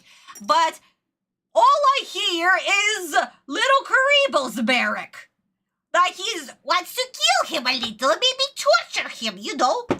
How am I supposed to be afraid of Merrick and being like that person might actually freaking kill me? And he is the last, most scariest user of the Millennium items. Bingo? Oh, fuck, it is bingo. Guys, Yummy no game. I didn't fucking notice. Anyway, as I was saying, I'm supposed to be terrified by Merrick, but he's not terrifying at all. It is exactly like Little Kurio portrayed him, and I originally thought that it was like a funny joke, yada yada yada, but now that I think about it, it would have been funnier if it was actually scary. But how am I supposed to take him seriously? He's not scary. Merrick reminds me of the Emperor from Star Wars. Lol. Is Battle City a free for all event, Kaiba? Yep. Forget state the obvious. Yep. Logic, where is the logic? None. Apparently there is none. And speaking of none, guys, I think I noticed another edit.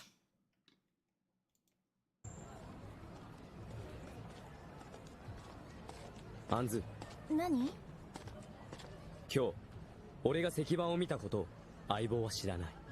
あの壁画のことも石津の言ってたことも黙っていてくれないか。俺が記憶を取り戻しても相棒と一緒にいられるかは未知数。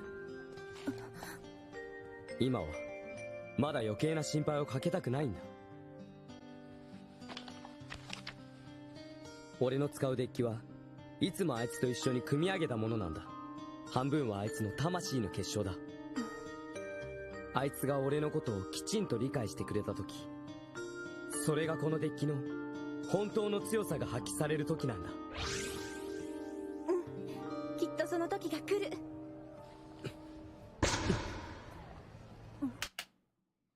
First, all of this dialogue.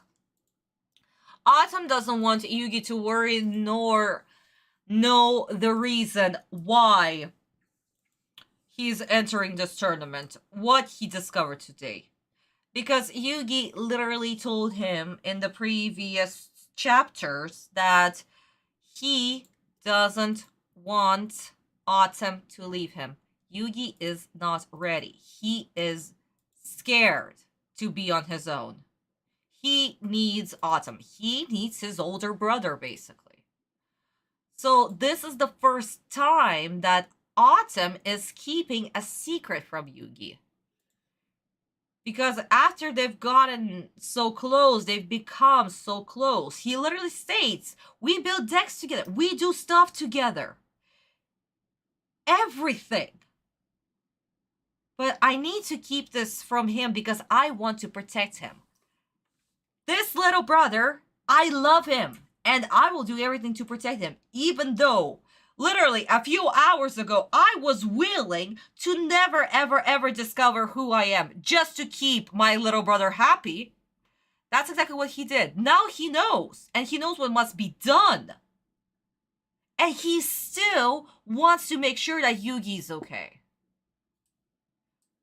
Character. This is a character. We literally went from a man who was murdering people out of injustice to a man right here who has become so caring and empathic. Guys, do we see the progression that has been happening throughout the whole series for now? Like at this point? From the beginning to this point? This is a huge, gorgeous leap right there. It's remarkable. And even Anzu, she understands the situation. She knows what must be done. Of course, she doesn't want to keep a secret from Yugi after all their childhood friends, but she also knows that this is what also helped Yugi because Yugi is not ready. She is not ready. Nobody is ready for this. But Atem must go forward. He is making the decision right now, and he will go forward. While protecting his little brother, yeah. I don't know, guys. This is perfect. Like Daniel said, better than Chef's Kiss. Absolutely. Abso-fucking-lutely. This is just... This is an active character who is driving the plot. The plot is not happening to him. He is the one driving the plot. He and I built this deck half of... Yes, exactly. After all, if they're doing stuff together, that even when he's going to duel, the deck is not going to fully respond to him because the other half is his little brother, is Yugi. So yeah, only once Yugi will understand, once he will learn the truth, they can unleash the full power of the deck. And I mean, that's going to happen very, very soon. But still, this is a really awesome message right there. If you guys have your very close friends, if you have your sisters, your brothers, when you do stuff together, this is the closeness that you share. You know? It's absolutely beautiful.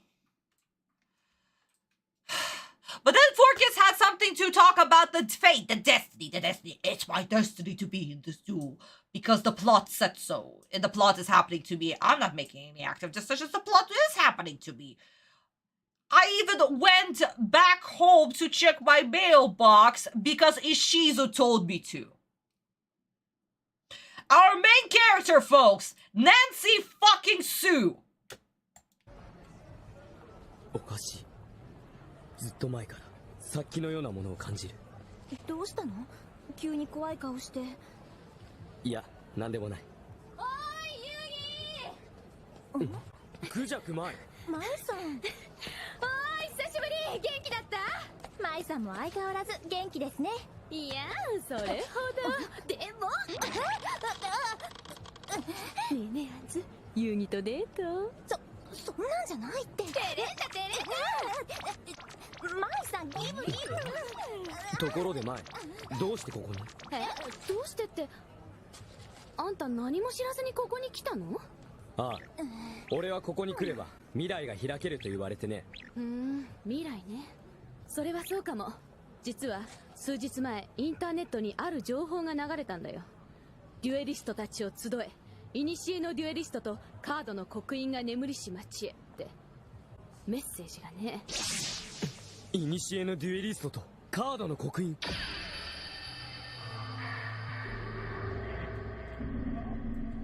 日時は今日この時間。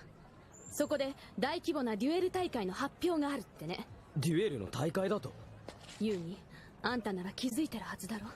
ああ、この広場に充満してるデュエリスト特有の殺気ってやつをね。そう、ここにいる連中は全国から集まったデュエリストたちさ。よくご覧よ、知った顔がいるはずよ。あれはインセクター派が、それにダイナソー龍崎。そう、それにあれは超能力デュエリストのエスパーロバ。梶木亮太君も。なるほど、その情報を聞きつけてデュエリストたちが集結したってわけか。ユギ、あれ。Well, my darlings, first off, completely different dialogue. There is no nonsense shenanigan, and also Mai did not feed information to Atem. Mai was actually surprised that wait, basically you're here by coincidence? So everybody on the internet received this message, and those who were able to figure it out gathered here. There you go.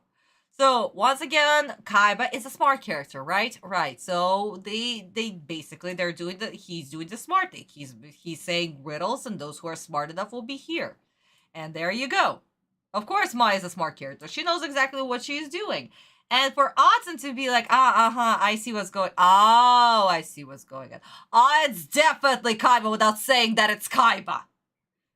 Magic. Yeah, typical girl talk. Exactly. Wait, there was an edit to Mai's cleavage there. Yes, Cat, there was. And that's not the only one. The most apparent one will be very, very soon. I'm going to show it to you. That's why I said, guys, you're going to see a little edits. Because I knew that they would reduce Mai's cleavage. And guys, another little animation tidbit, a small little arrow. So let me just remove my logo real quick. Anzu actually doesn't have the choker right here. See guys? No choker. So that was a small little error that Kagami-sensei has done. Because in all the other scenes she does, but here she's just moving her head and just, you know, looking sideways. Yeah, that was removed. I don't know why, it was probably an accident, but yeah, it's a little animation error that we have right here. That's second. つけてデュエリストたちが集結したってわけか。ユギ、あれ。Kaiba.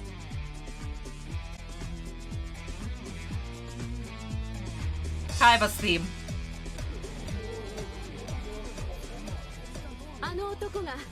And there you go, my darlings. This right here was edited so freaking hard. Let me quickly switch to the English version. I'll remove the sound. But yeah, the moment I saw this, I laughed.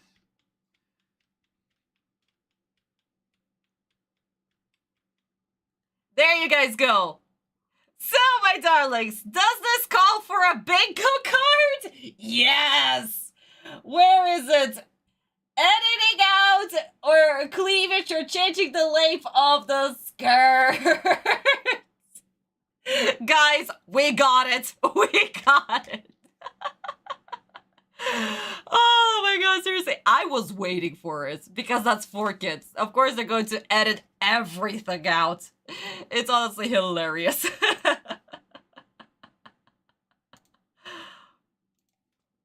今日の情報を流したってもっぱらの噂よ。会話が大会の主催を？デュエリストの諸君、よく聞くがいい。1週間後、この町においてカイバコーポレーションがデュエルモンスターズの大会を開催する。デュエリストの参加条件は2つ。レアカードを含めた40枚デッキを用意すること。そしてこの次世代デュエルディスクを所有することだ。なんだあれ、カイバコーポレーションの新製品か。デュエルはバトルシティルール、さらにアンティルールを採用。敗者は自分のデッキの中から最もレア度の高いカードを勝者に渡さなければならない。レアカードのアンティだと。海馬のやつずいぶん思い切ったルールを使うわね。つまり優勝者は最も多くのレアカードを手に入れることができるのだ。おお、すげえ。会場はどこだ。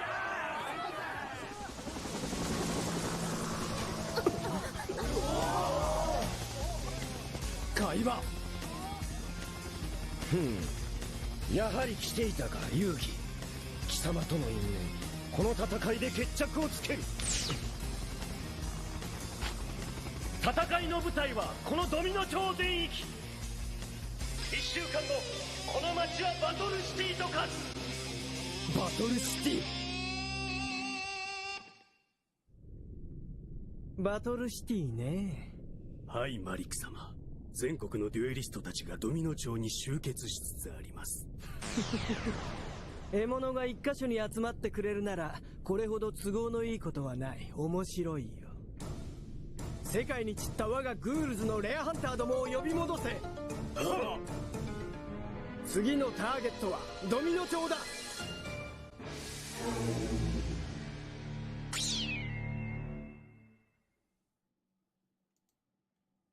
I don't know about you guys, but this Merrick actually gives me the creeps.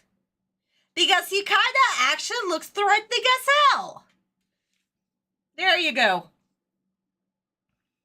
Double Yamino game? Where?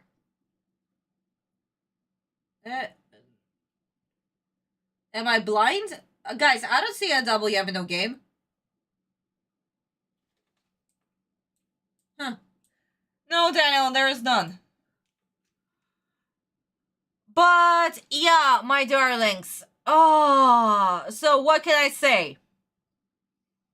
The whole dialogue exchange between Atem and Kaiba in the 4Kids version, it really sucked. I really hated it. There was none of the substance, none of the sauce. And also Kaiba, the way that he explained how his dual disc works. Just eh. But the Japanese version, real quick, to the point, and more importantly, he explained the auntie rule, and that's got everybody on board to actually play the game. So yeah, completely different dynamic. And for Kaiba to be like, ah, Yugi, so you are here. Of course. I didn't expect anything less from you. Oh, it's okay, Daniel, it's okay. I love the Japanese version, but then I love the manga. Who doesn't love the manga? And speaking of manga, my darlings. So, as we've discussed, the Yugi-nans are walking around the city. Atem is asking Anzu not to say anything to Yugi. He takes out his deck and says that they've built it together, that his cards are not going to trust him, and that full power will be released. The deck's full power will be released once Yugi will understand him and what he wants. And Atem really wants to finally learn who he is. And the only way to do that is to collect the Millennium items as well as regain his memories. That's why he needs to participate in this tournament. And this is where our gorgeous Mai comes in. She is absolutely stunning. Yeah, she is having a girl talk with Anzu and be like, oh, is this a date? No, it's not a date. Don't even think about it. But Mai is genuinely surprised that Atem is here by coincidence. That's another interesting thing.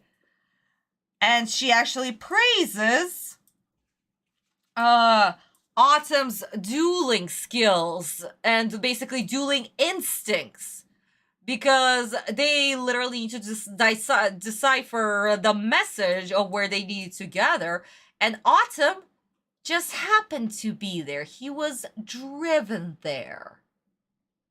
You know? Not by a coincidence. And this is where Kaiba shows up. He doesn't have any screen. He doesn't show up on the screen. He just shows up in the middle of the street and explains that this city will be turned into a battle city. Get your duel disc and let's start dueling. He explains the anti-rule and basically the dialogue is exactly the same. Atem is not happy, of course, with the anti-rule, but it is something that needs to be done. And actually, Merrick has his whole shtick of, oh, it's a battle city, gather the other rare hunters, we're going to go to Domino City, basically. That is actually in the next chapter. That's the beginning of the next chapter. But yeah, it's really, really fun. I absolutely love it. That's why the manga version will always be the superior one. And Kagami-sensei literally brought the manga onto the screen. Of course, some scenes needed to be added to extend the time, but most of it was literally done panel by panel by panel by panel. And Kagami has absolutely delivered. Every single episode that he does, he delivers it, and he stays so freaking close to the source material. It's unbelievable. Unless he needs to do a filler episode. When he needs to do a filler episode, yeah, he just experiments left and right, and honestly, it is really fun. But yes, my darling, so let's wrap this up. Episode 54, done by the amazing, absolutely gorgeous Kagami-sensei, gets how many kids, guys? Who was keeping the count? Oh my god! We did not keep the count! Guys, help! Do I need to scroll up? What was the last countdown? Uh-oh. Oh no! Oh no, no, no, no, no, no, no, no. Oh boy. Yes, the last countdown was all the way up. 5 kids? 6 kids, isn't it, Daniel? Did we take away another kid before we hit the bingo? And then we also took away for the cleavage, so that's 4 kids? Guys, it gets 4 kids out of 20. Episode 54 gets 4 kids out of 20. The court is officially adjourned. Oh boy, this episode was absolutely a mess. Oh my god. I'm telling you guys, at this point, I'm just waiting for season 4 for Atem to actually become an active character. But then again, I think that the plot will still happen to him, even if he will be the main lead. Oh, seriously, guys. Never write your main characters passive. Never let the plot happen to them. Ever. Maybe at the beginning, by random coincidence, somebody walks to our main character and tells him, we're going on a journey. Grab your things. Let's go. That is the plot happening to the main character. But after that, the main character has the choice to take the journey or to not take the journey. And even to do these two, that takes an active main character. Because a passive main character won't do shtick and he'll be just sitting there. And just like, somebody else will decide for me if I'm going to go on the journey or not. Any minute now. Any minute now. So guys, if you want to create your main character, maybe the plot happened to them at the beginning to start the story. But every single decision after that must be done by the main character. Do not write passive characters. Passive characters sucks. They suck so freaking unbelievably much. Yeah. Just, yeah. Okay, my darlings, so let's wrap this up. I love you all so much. If you haven't liked this video, my darlings, please like this video. I'm sure you all subscribe, but just in case for my you beautiful fans, please do subscribe. And those who are subscribed to my Boosty page, the next page will be out tomorrow on the 27th. So please do enjoy it. And if you want to see what's the next page, the QR code to my Boosty page is right here, as well as the links are in the description box. I love you all so much. Nintendo is releasing for the Switch and Steam their early Yu-Gi-Oh! Game collection next month. Oh, really, Daniel? That's sweet, honey. I might actually check it out to see what's up. But yes, my darlings, I love you all so much. You're absolutely the best. I'll see you all in 1 week. Next week of the month is the first week, and as we remember, I take the break during the first week of the month to create an IMV or other shenanigans. So, I'll see you all exactly in 1 week on the second week of the month, which will be, what's the date? The 8th. I'll see you guys all on the 8th. I love you all. Have a good night. Yes, Daniel, please just send me the trailer. And lots of smooches. Mwah, mwah, mwah. See you all in on the 8th. See you all on the 8th.